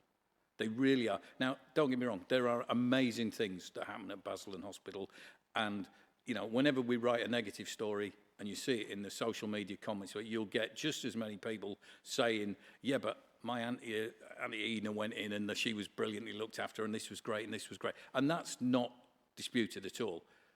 But generally, I personally, as somebody who looks at it very closely, feel we're no further on with improving Basildon Hospital than we were when Claire Paniker and co came in 2025 or whenever it was, 2005.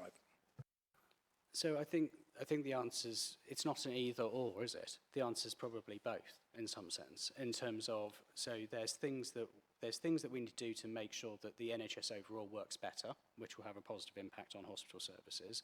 And alongside that, obviously, as set out within the CQC report, there are things that around leadership, governance, etc., within the hospital trust itself that need resolving in order to be able to address some of the internal issues within that organisation. And so it's got to be a combined approach, and we will, and I will, continue to work with the regulators and others in terms of how we make sure that we join up to get the best possible results in terms of the performance of local services.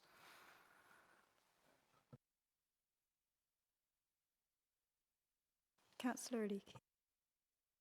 Thank you, Chair. Thank you, Tom. I'm looking at the 10-year plan. It's very ambitious, and I think it looks quite positive. However, what I want to find out is there any areas you have made any progress with this plan at the moment? So, so I think Thurrock actually. So, a lot of the 10-year plan is around how can you move services out of more acute settings and specialist settings into community settings, and we've got a number of really great examples of that already. I think within Thurrock that we can build on. The neighbourhood team working is I think really solid, and we've got some fantastic examples of how that works really effectively. So. What we're trying to do at the moment is say, is to learn from that across all different parts of Essex, and how can we build on top of that over time.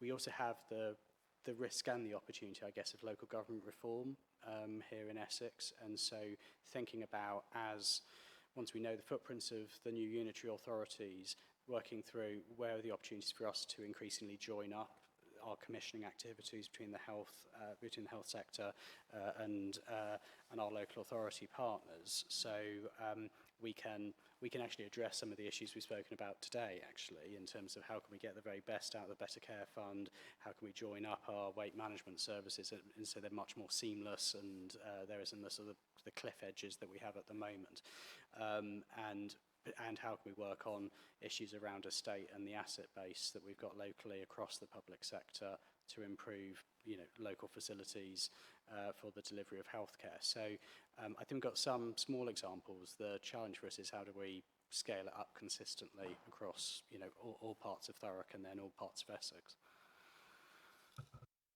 Are there any challenges you think you'll be facing with achieving this plan? Lots. So I touched a bit on it earlier. So variation is a huge problem within the health service. So if you look at virtually any part of the health service, so if you look at hospital services, if you look at general practice services, we're not starting in the same place in all parts of the patch. And so a big challenge for us is going to be how do we start to sort some of that variation out in terms of the way that services are delivered. So we've kind of got a common foundation to build on. And that's going to be a big challenge in terms of how we go about doing that, and what does that mean in terms of the way that we spend money. So arguably, if we're going to do this effectively, we're going to probably need to spend less money in some areas and more money in other areas in order to better meet the needs of local communities and local residents.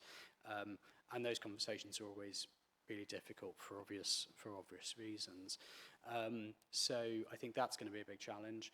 We also know that we've got quite a lot of fragmentation in terms of the way that health services are delivered across different parts of Essex, and probably if we want to integrate care, which is obviously a big component of the 10-year plan, we're going to need to think about what is it we're potentially going to need to do to either rationalise the number of providers or encourage our providers to work better together and more cohesively together to try and address some of these issues, because we've got to move the NHS away from a place where everything is based on a referral and everything's based on a queue, which is, I think, the feeling that lots of people who are in the NHS system experience on a day-to-day basis in terms of their referring and waiting for somebody else to do something.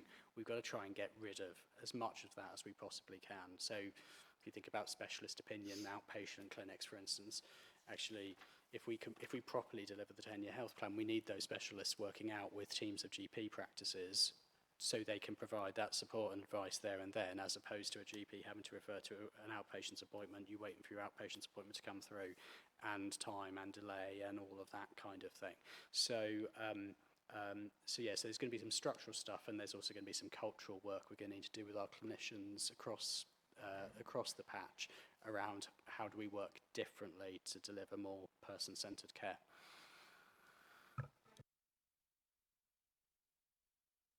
Kim. Thank you, Chair. Do you know, I sometimes don't like my job. And I don't like my job because I get quoted and put into positions.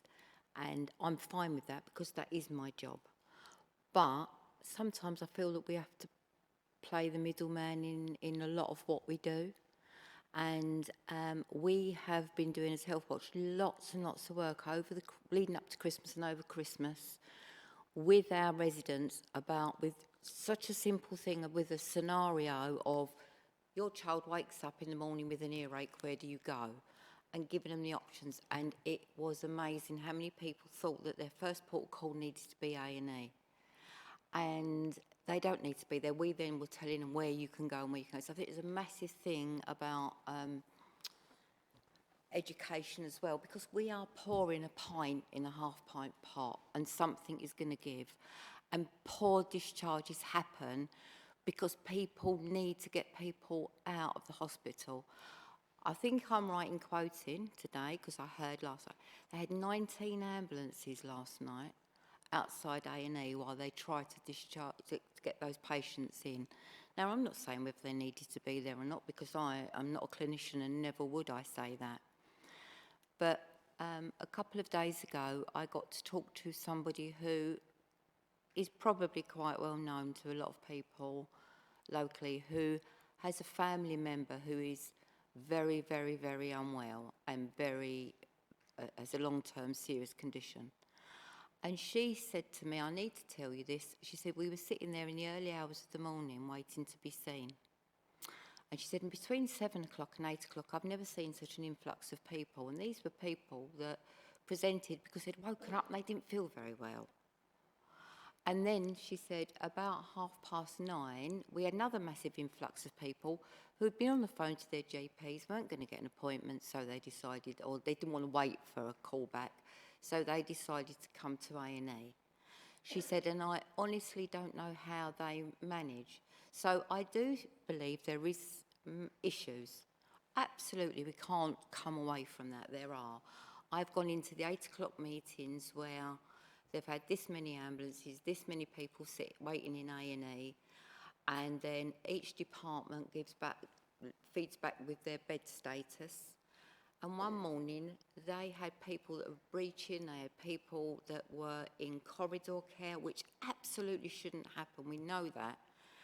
And from the whole directorate, from every area in the hospital, there was one bed, and that one bed was in children's. So they all had to go away and try and empty beds. And that is where I think it goes wrong. And it is just pure pressure. I will keep saying, I don't believe people get up with the intention, but they just push people out because they have to. So until we start doing some education around the right place, we're going to carry on pouring people in there, and there just isn't the service for them, and bad things will keep happening. I don't know the answer. I really, really don't. But I do think it's a whole systems thing. I think it's the community services, how we get people out, where the money is sitting. And until that is got right, which we have tried for as many years as I've done this job, I have no idea how we are ever going to address this. I really, really don't. So that is why sometimes I find it hard to do my job, because I feel that I'm throwing, quite rightly, because I wouldn't be doing my job if I didn't challenge, if I didn't hold people to account on behalf of residents. But there are some good stories out there as well. Like you said, there are good stories, Councillor Spate. There are bad, terrible ones. But I don't know how we find this answer. Sorry, I just... Thank you, Kim, and just like to say you do a brilliant job, and hope you continue to do it as well. I think you did touch on their communication, which comes up a lot. It's communicating to residents of the services that they can utilise, so they're not all going to A&E and then causing the backup. So yeah, but excellent. Thank you for coming in there. Would you like to come back at all on that, Tom? No, I completely recognise it. So I think in terms of continuing to promote the options that are available, I think is really important as alternatives to A&E, and we will continue to do that. Equally, the other area we think that there's a lot of opportunities working with the hospital around that, particularly A&E triage and the advice that people are given within A&E triage. And so we have taken steps to make sure now that all of our A&E departments in Mid and South Essex can book directly into a pharmacy if it is if someone presents with a condition that's suitable for pharmacy first. Ditto, that people can book into one of our urgent dental appointments as well if someone's presenting with eye pain, and also our minor eyes condition service as well, which is available in kind of most high street optometrists for people presenting with minor eye conditions. The more we can do to reduce the crowding in A&E and therefore reduce the pressure will mean that clearly patients will get a better service, but equally also the pressure issue that Kim very well explains is something that kind of so people can have more time to think and to make the right decisions and the right calls for the patients that they're seeing, and we have to just keep on working at it, I think. Thank you. Are there any more comments or questions from members? Okay. There aren't any formal recommendations with this item. We can note the update. I've just got a suggestion of coming back with a procurement update and also the data on the talking therapies and the follow-up times, keeping to schedule. Does anyone else have anything that they would like to note here? No? Okay. Thank you very much, Tom. So we're now going to move to item 8, which is the update from the Essex Partnership University NHS Foundation Trust. I think we have a PowerPoint presentation. It's pages 143 to 156 on the agenda. Thank you very much for coming to committee and giving us an update. So I don't know, Mark, do you want to start? Thank you. Thank you, Councillor Rigby. Thank you, colleagues. I'm Mark Graver. I'm part of our Chief Exec's office. I'm here to represent him this evening. I'm joined by my colleague Tendai Ruona, who's responsible for the majority of our inpatient mental health and mental health crisis services across Mid and South Essex, and by my colleague Matt Orborelli, who's responsible for our community mental health services in the borough of Thurrock. I'm very aware that a number of members possibly haven't heard a presentation from me put before. I've included a little bit of information about who we are, what we do in the slides, but if I can just have 1 minute of your time, I can just very quickly explain what the organisation is and what it does. So it's the main provider of adult age mental health, community and inpatient services for adults aged between 18 and the end of life in 2 halves, up to the age of 65 and 65 and over. That's for the whole of the county of Essex. We then provide a number of highly specialised services, including forensic medium and low secure facilities and eating disorder facilities for children aged 13 to 18, as well as some other specialist services which are commissioned on a regional and national basis. Outside of Thurrock, we also provide a range of community physical health services in West Essex and South East Essex, but your community physical health services and your community mental health services for children in this borough are provided mostly by North East London Foundation Trust. So it's just so that you're aware there is a bit of a difference. Large organisation, 7,000 plus staff in about 200 places. Probably around 100,000 people are in our care at any one time on any day of the week. There's a little map there that just gives you an idea of what we do where. If any of you members would like to visit any of our services in your areas, please ask me. Claire and Dominic have got my contact details. That's what my job is. Just come give me a ring. Very happy to show you around. The third slide is about the Lampard inquiry, and I just need to mention this to you. Members will probably be familiar with this. This is a statutory public inquiry commissioned by the then Secretary of State in 2023. It's looking at deaths in mental health services in Essex over a 24-year period from the beginning of 2000 to the end of 2023. EPUT is one of a number of organisations which is a core participant in the inquiry. It's currently has about 2 years worth of hearings left to run, and it expects to report in 2028. Because we are a core participant, and so is the County Council, So with the 3 existing Essex integrated care systems, there's a limit to what I can say to you, because we are governed by the rules which govern public inquiries. But if you have specific questions about it, I will do my best to answer them for you. I'm going to move us on to Tendai, who's going to talk to you about a particular programme which is revolutionising the way we provide inpatient care for adults in our services. Tendai. Thank you very much, and my apologies for my late arrival earlier. So I'm going to talk to you about our Time to Care program. The Time to Care program is a 5-year program that aims to transform mental health care for our patients, service users and their families, and carers, and our staff. What is Time to Care? It's a 5-year program with the first year being focused on high-impact staffing model. And it aims to support skilled and experienced staff to deliver safe, high-quality care, allow staff to focus more on their time on direct care for patients, use data and technology to support delivery and care, or delivery of care, and to introduce roles of focused on co-production and lived experience. Time to Care, in terms of these benefits, will be to fully involve patients and families and carers in care planning and provision, provide personalized care, and to support patients with their long-term recovery, and also to ensure clinical staff can focus on direct patient care rather than administration.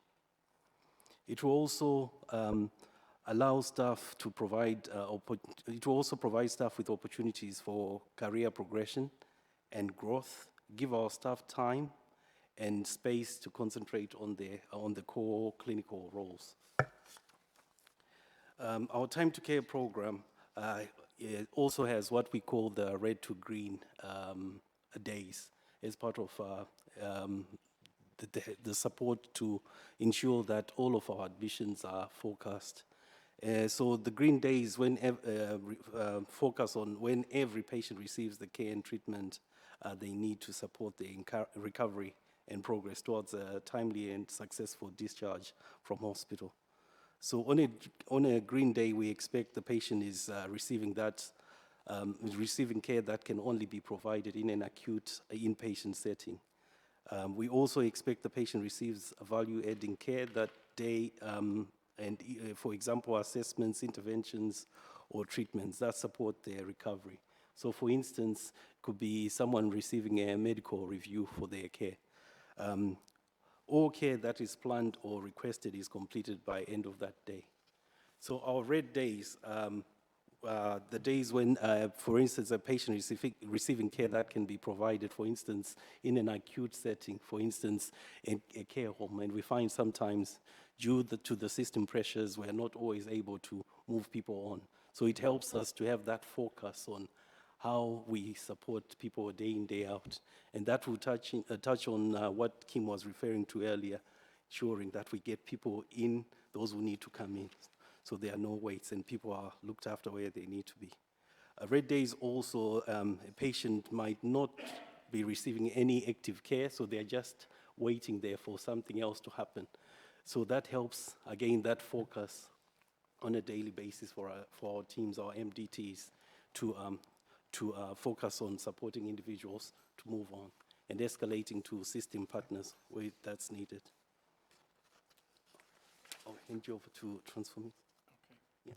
Thank you. Thanks, Tendai. I think it's fair to say that we have in the previous years had a more traditional medical model on the adult inpatient wards, very much dominated by consultant psychiatrists and psychiatric nurses. And this program brings in a much wider range of people, different forms of therapy, physio, psychotherapy, occupational therapy, art, different things, and activity coordinators, and also a much, much bigger emphasis on the involvement of patients and their loved ones in the design of their care programs, and the plans for them to be discharged.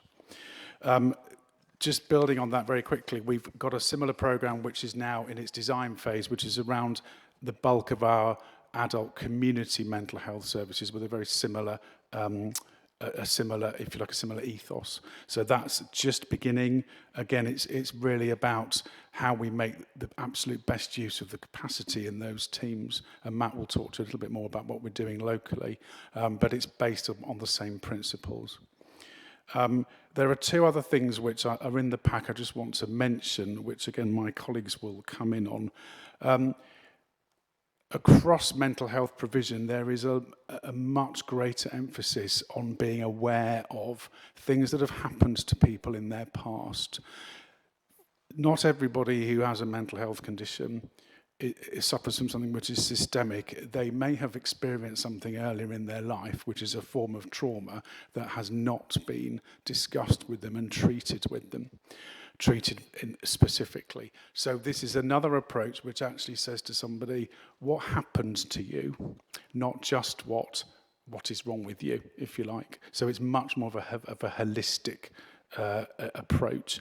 In addition to that, there is now increasingly much more awareness of forms of neurodiversity amongst our patients, and actually, again, the impact that their neurodiversity may have on their mental health, on the condition they have, and on their ability to respond to treatment, and on making sure that actually what we're providing for them is actually going to help them.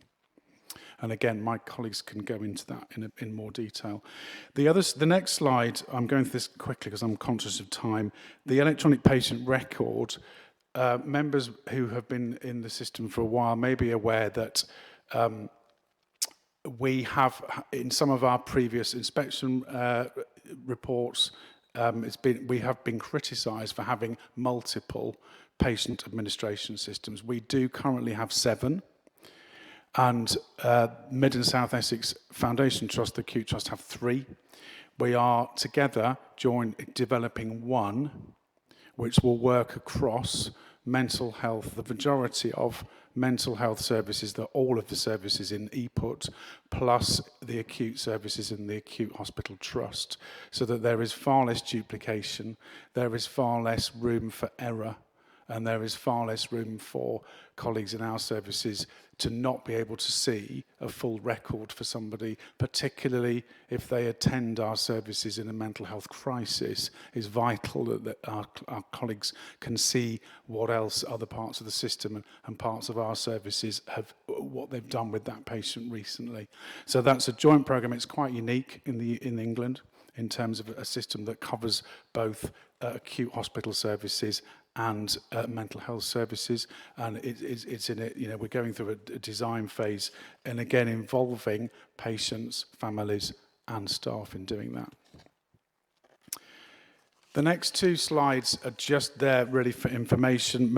People will be aware, I think, that a mental health bill passed through the parliamentary system last year and received royal assent at the beginning of this year.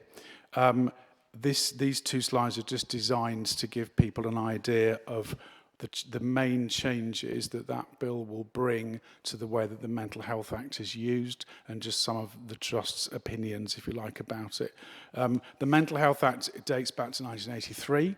It is the legislation which allows our clinical colleagues to detain somebody under the Mental Health Act, somebody who has a mental health condition where they are considered to be a risk to themselves or to other people. It's a very complex framework. It includes different sections which allow us to hold people for different lengths of time. And the bill is a response to a review that was commissioned by the government around 10 years ago to look at the way the Act is used, particularly considering it's now 40-odd years old. Things are different. Not every bit of it works as well in a modern health system. So we welcome those changes, and now there will be a programme nationally to implement them, which will take, it won't be instant. Some of those changes will take some time, sometimes some of them will take years. But it's a start, and it's there. And again, it's something that we will probably be able to come back and present to you on again in the future. I'm going to pause and I'm going to hold on to a different voice, and Matt will just talk you through some of our services in the community in Thurrock. Thank you, Mark. Colleagues, I want to talk to you about different types of services we're offering locally, but I will start with primary care first. This is a national strategy that we have sort of as part of a national sort of moving forward to how do we bring service for people with mental health more locally, more at place, so that, for example, we listen to some of the challenged people in the past or currently for physical health where they have to travel very far in order to receive that. So for mental health, we have actually with colleagues from ICB, with commissioning services, we have developed a very bespoke primary care mental health offer. We are the very first one in Essex-wide to have actually trial and put in place our primary care mental health, and others locality actually followed up to our experience. And one thing that we did very well as part of the planning of our primary care mental health offer was we did sit down with a lot of our colleagues, our GPs, our colleagues, our service users, with colleagues from HealthWatch to tell us what is the intelligence that's coming back from them in terms of people that's offering the service. So we have a very co-productions, a true co-productions in regards to how we set that up. And the success of that today, we've looked at our localities in terms of how many people are actually using in terms of our dedicated number of slots we made available for primary care. They range between 97 to 100%, and that's consistent for a long period of time.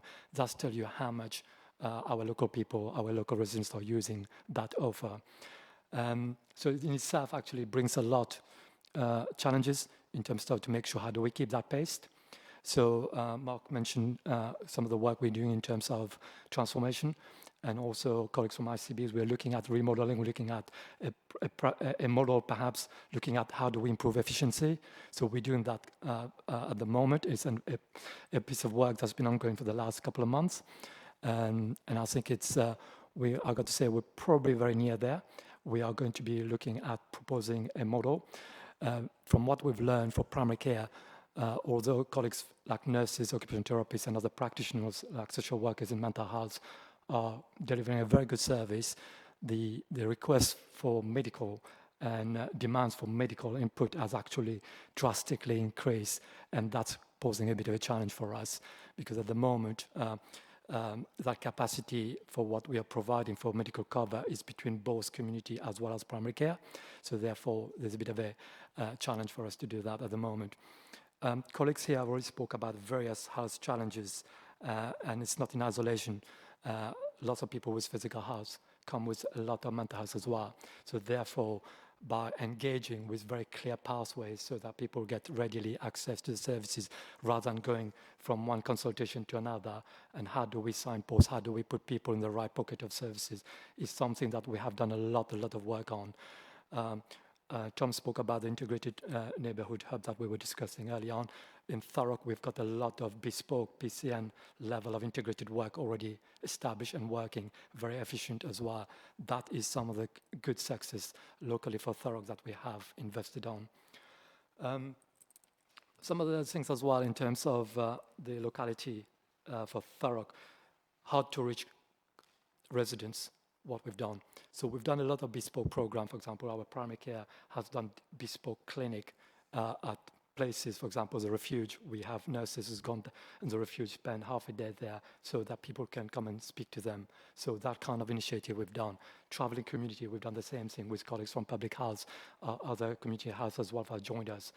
Social workers have joined us so that we can get the service at place, at people's within the doorstep, especially those people that were not readily engaged. So those are some very good.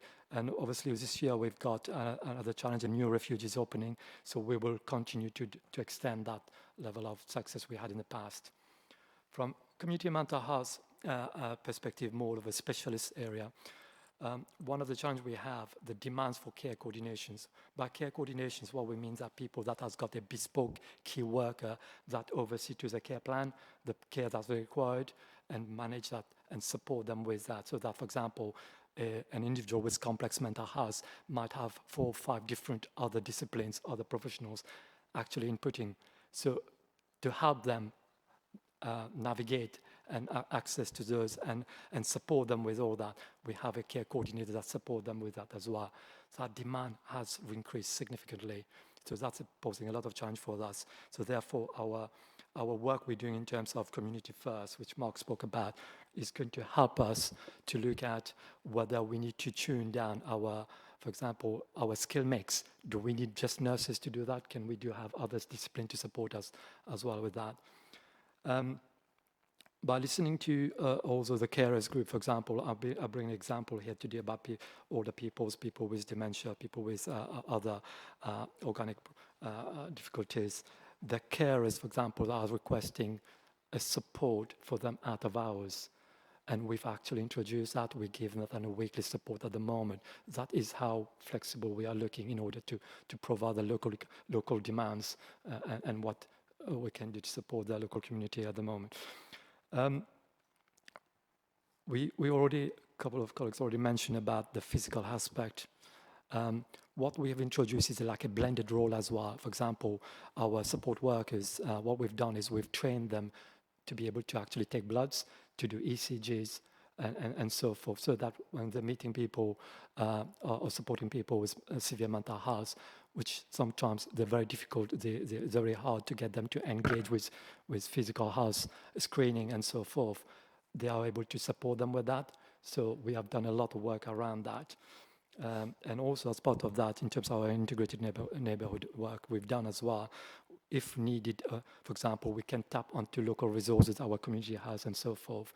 And that includes social care colleagues as well.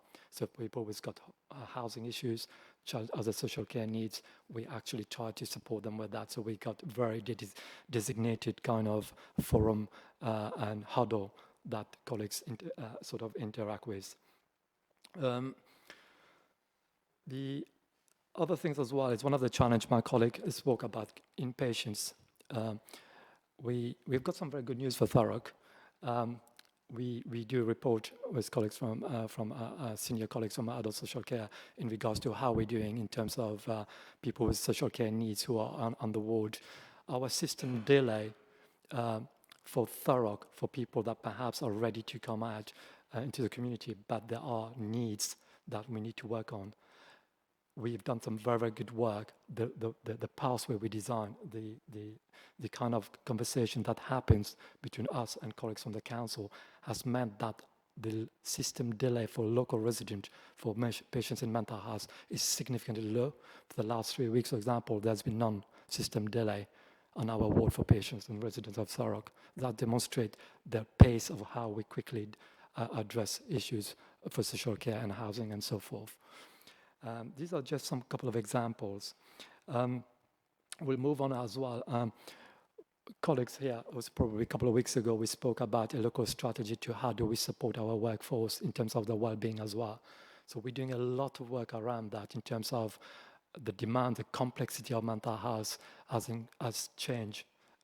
The nature of patients with mental health in terms of the complexity has been nowhere near to what it was 20 odd years ago, which means that our skill, the mindset, the stress, the competencies, the support that's required for our staff in itself, we need to make sure that we look after them as well. And that's something we've done a lot of bespoke work internally within the organization to support them as well. I think I'm going to put a pause here, just allow people to ask any question. Thank you very, very much, all of you, for your talk and giving us a good summary of all the hard work that you do. I think especially what you were saying with links with the community, bringing work to the community with what you're saying you're doing in primary care, but the challenges you're facing there because of the high demands, but obviously working along with the neighbourhood health and reducing the acute setting, I think is vital. You did talk about sort of moving staffing levels to divert, to more of that community work, primary care work. Is that in action at the moment? Absolutely. What we've, from the trial we've done in terms of our primary care, and I think there's a lot of energy about preventative work. And that preventative work, what we do in primary care, is what's helping us to the flow of patients in terms of capacity and demand, especially for inpatients.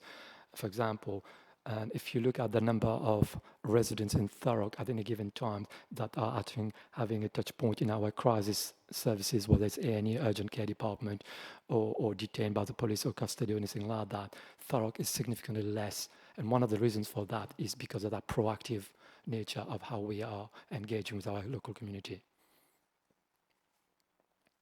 Thank you very much. Have committee got any questions or comments? Councillor Smith. Yeah, to Matt, really. I've, of late, come across an increasing number of situations where people are coming to councillors about, it's sort of centres around their housing need. They've been displaced around the borough or even out of the borough or wherever. And it's interesting you talk about the problem you're getting from London dumping people on you with very little information, which is only going to make things worse. But I was a bit interested to see the sort of thing you've got where you talk about it in Thurrock and wherever.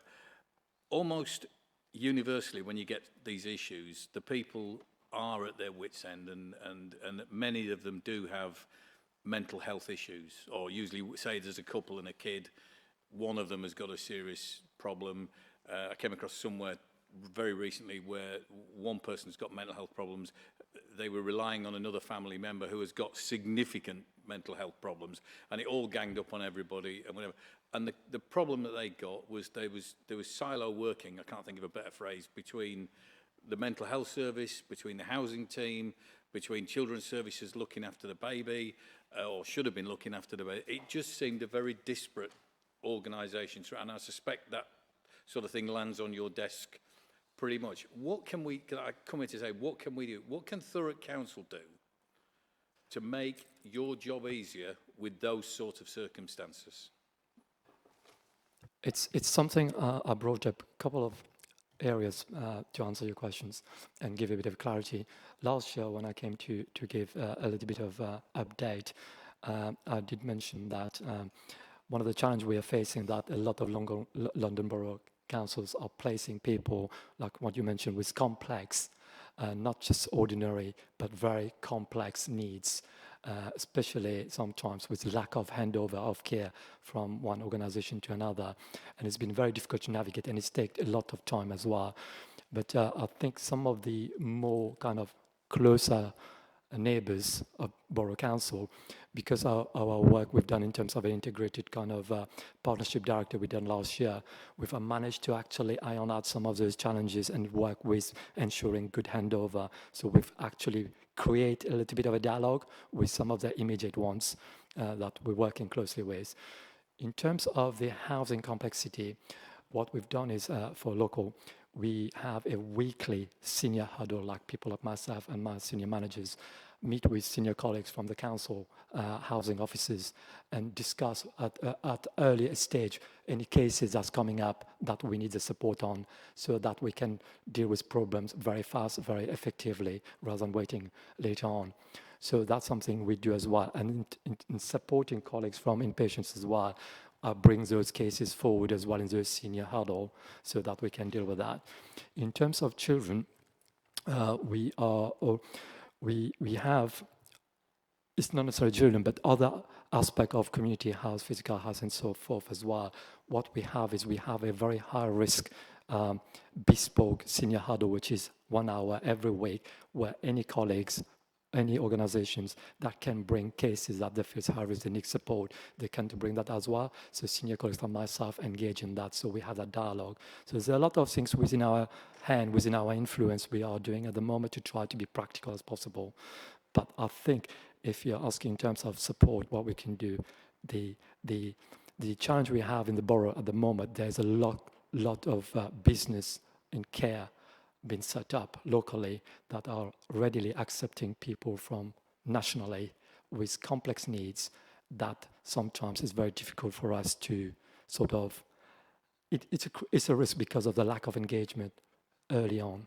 And that's something perhaps we probably need some help with in terms of looking how do we manage that conversation, communication as early as possible, especially care homes that are being set, quite a lot of them locally at the moment. Thank you, Chair. I won't ask any more questions because times are pressing. I'm sure Rob's listened to what you've had to say, and I'm sure with his SLT colleagues, he'll take that on board.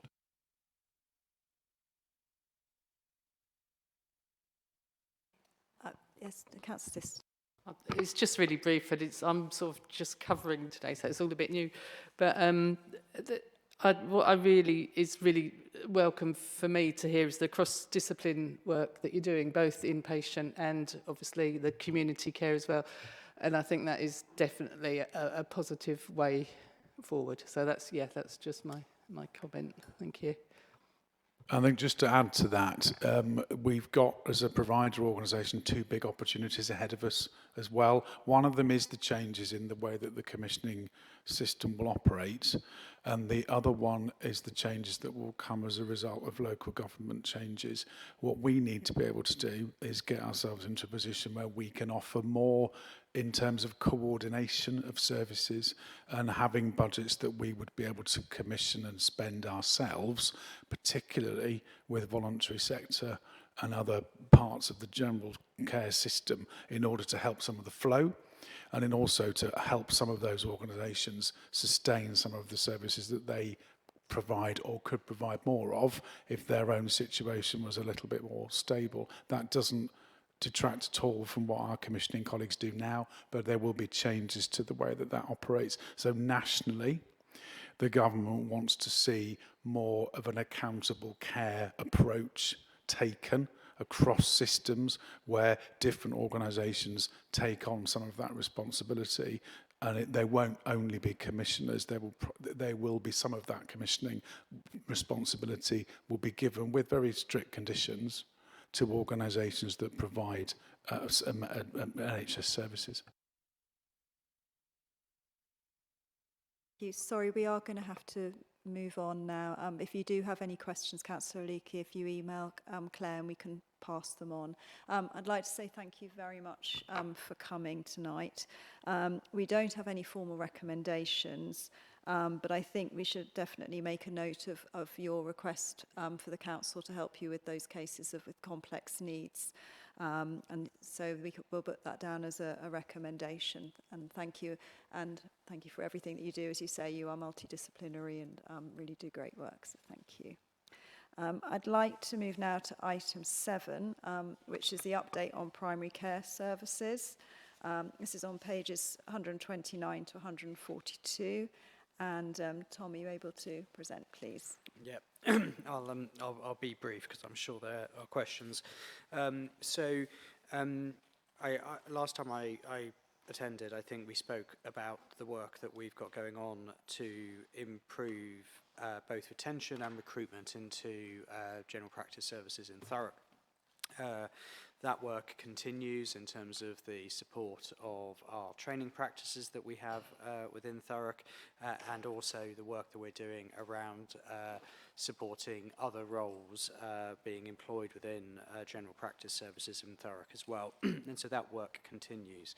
However, as we did talk about when we last met, one of our key rate limiting factors in round recruitment and retention in Thurrock is around the quality of general practice estate and therefore the physical space for clinicians to be able to see patients in Thurrock. So the update that I provided today is pretty much focused in terms of some of the work that we've got going on around improving primary care estate locally within the borough. So we are working on the number of streams. So we have had the opportunity to put in bids towards something called the Utilisation and Modernisation Fund.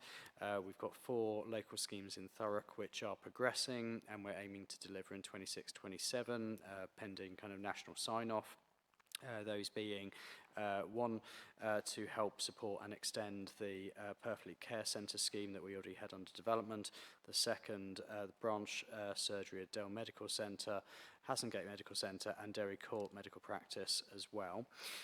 So we're working on that. Alongside that, we've obviously been working very closely with council colleagues around the Better Care Together, Thurrock schemes, and so we have now completed the internal works around Chalford 100 and Stifford Clays, which has created additional clinical space, and we are nearing completion in terms of the planning work around Tilbury as well, which we know has been a particularly challenged scheme. And I want to say a big thank you to Councillor Hooper for his encouragement and persistence in terms of making sure that we get this one up and running and over the line. And we're now working through the remaining 106 pots of money that are available in terms of how we can associate that with local schemes.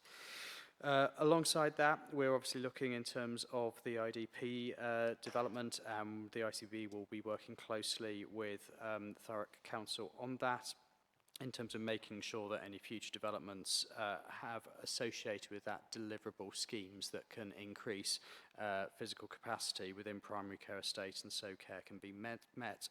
We're equally also looking with those schemes, how can we flow money more effectively to support general practice expansion whilst those schemes come online. So that's a kind of a brief update on where we're at, but happy to take any questions.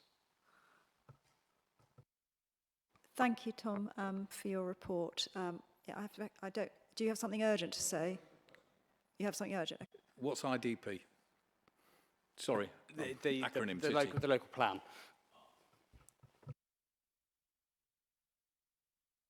Right, thank you, Tom, for that update. So I do think, as you mentioned earlier, the neighbourhood health plan is brilliant, links in with everything that we're talking about, moving care away from acute setting. With regards to the estates planning, do you have a timescale for when you're going to be getting this? Because we do need GPs now, don't we? And because we haven't got enough premises, that is causing the problem there.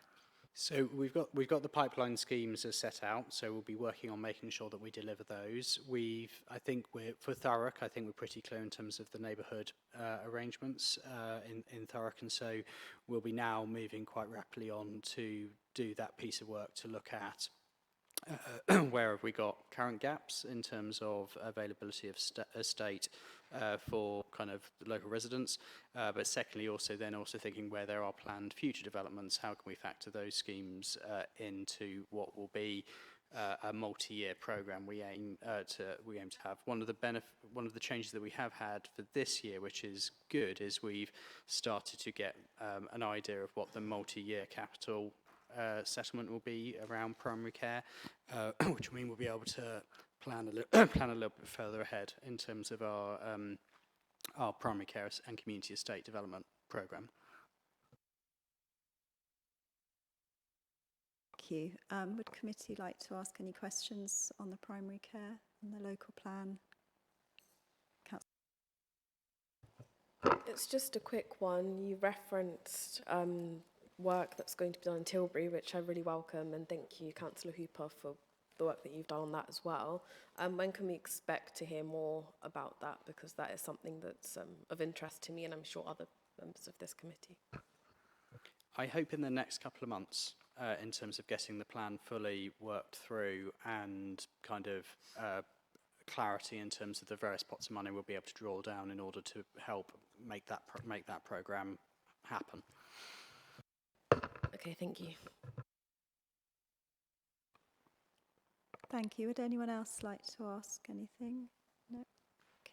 Okay. Are there any specific areas of Thurrock that are most affected by any estate-related access issues?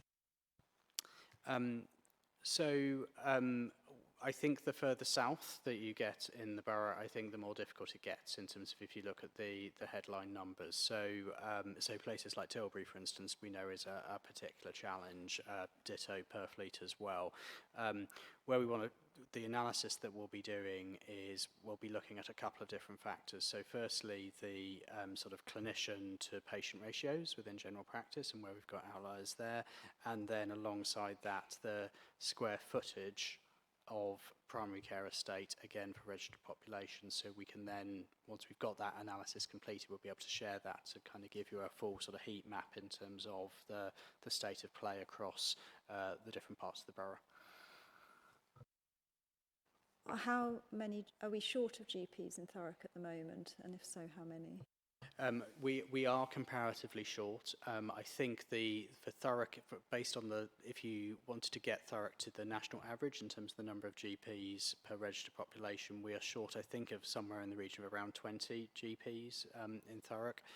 And so that's kind of going to be part of the task in terms of both how do we attract and retain those GPs, partly which we're aiming to do through the significant increase we've had in terms of the number of training places and training practices that we've got in Thurrock, and then obviously the estate, and so there's places in which those doctors can see patients. Thank you. Would the committee like to say anything or ask anything? Okay. Yeah, sure, Councillor. I know it's maybe a bit of a big question to bring up just now, but I know a lot of the new developments that there's plans to provide the buildings or the sites for ideally GP practices, but then there's always a concern about whether they will be staffed. So I just wondered if you've got anything you could say on that. So, so the way that GPs are funded is based on their registered population size, and so the more patients that a GP has, they will get automatic increase in their funding because they're funded per head of patient in terms of where they're funded for. So the revenue funding to pay for staff and things like that does follow with the registered population. The challenge we specifically have around some estates developments, although we have a lot of learning from other parts of Essex, is where a developer, say, offers to build a building, but it is unaffordable to rent that building and sign a lease up for that building. And so one of the things we're very keen to do in any new developments, learning from elsewhere, is effectively agree the terms of that lease and that kind of commercial arrangement with the developer in advance of that scheme being signed off. So we're clear that actually, yes, we can pay, the NHS can afford it in terms of the rental cost of that building. It will work for the practice in terms of the space that they need in order to deliver service.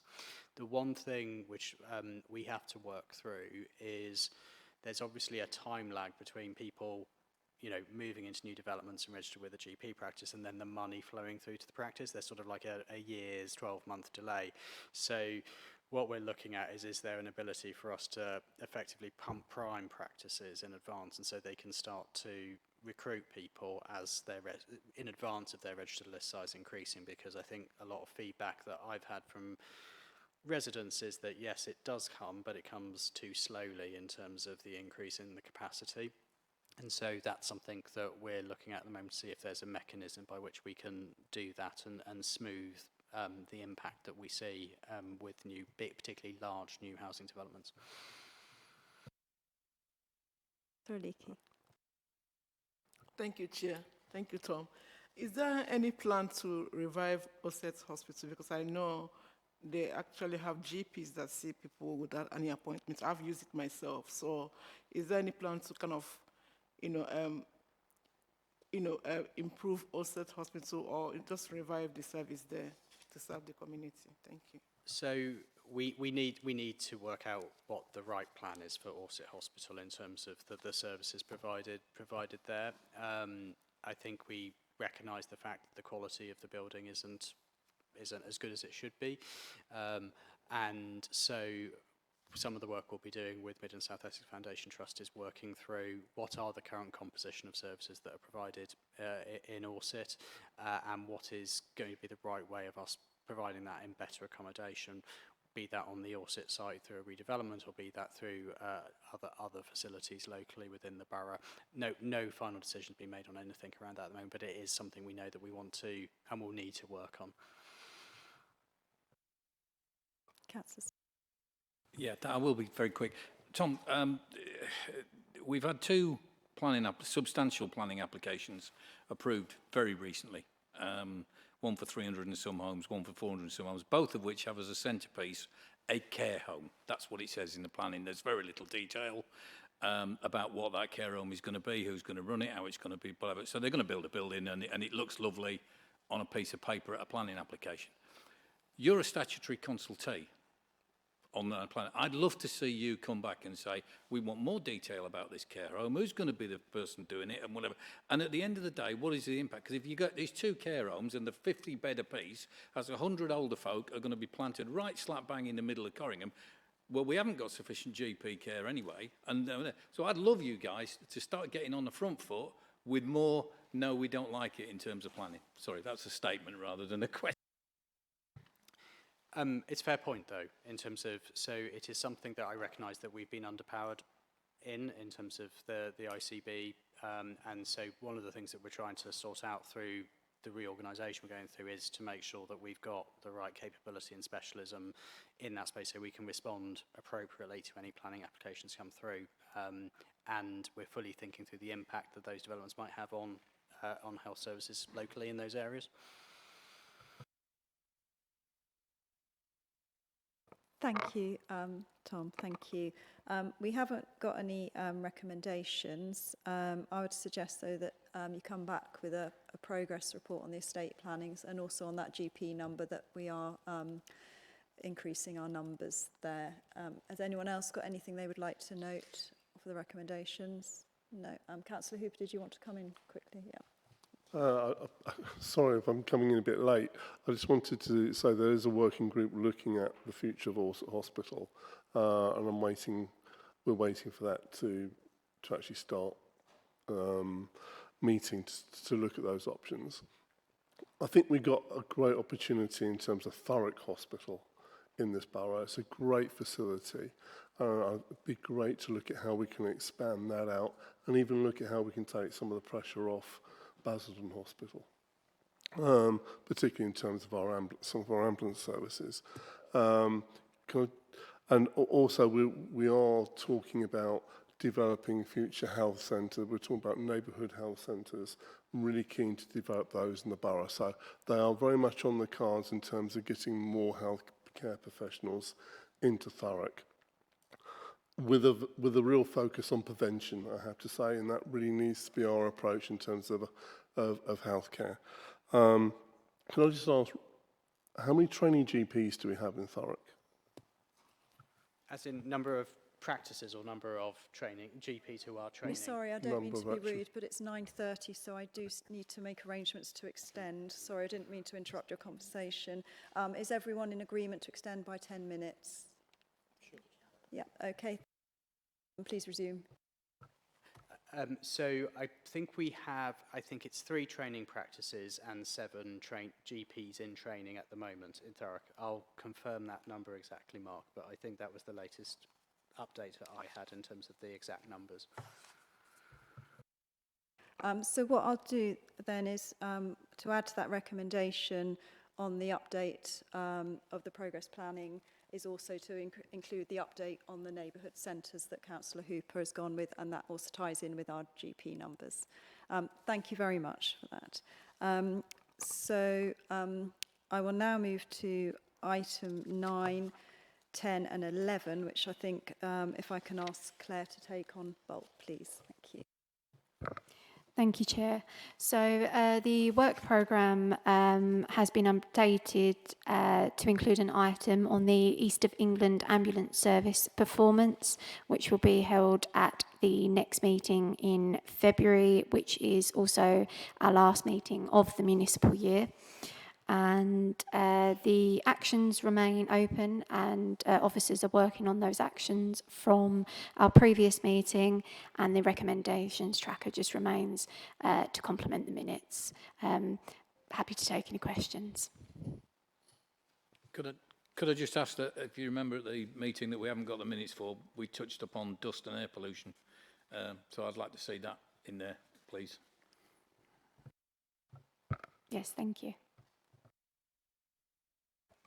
Thank you, everyone. And Councillor Leakey, the question you wanted to ask to EPA, if you want to send an email to Claire and we'll forward that over for you. I think our next meeting is the informal meeting on the 11th of February. That's the autism update. So we'll see everyone there. So thank you to everyone for coming tonight. It concludes the business of the meeting, and I declare the meeting closed at 9:33.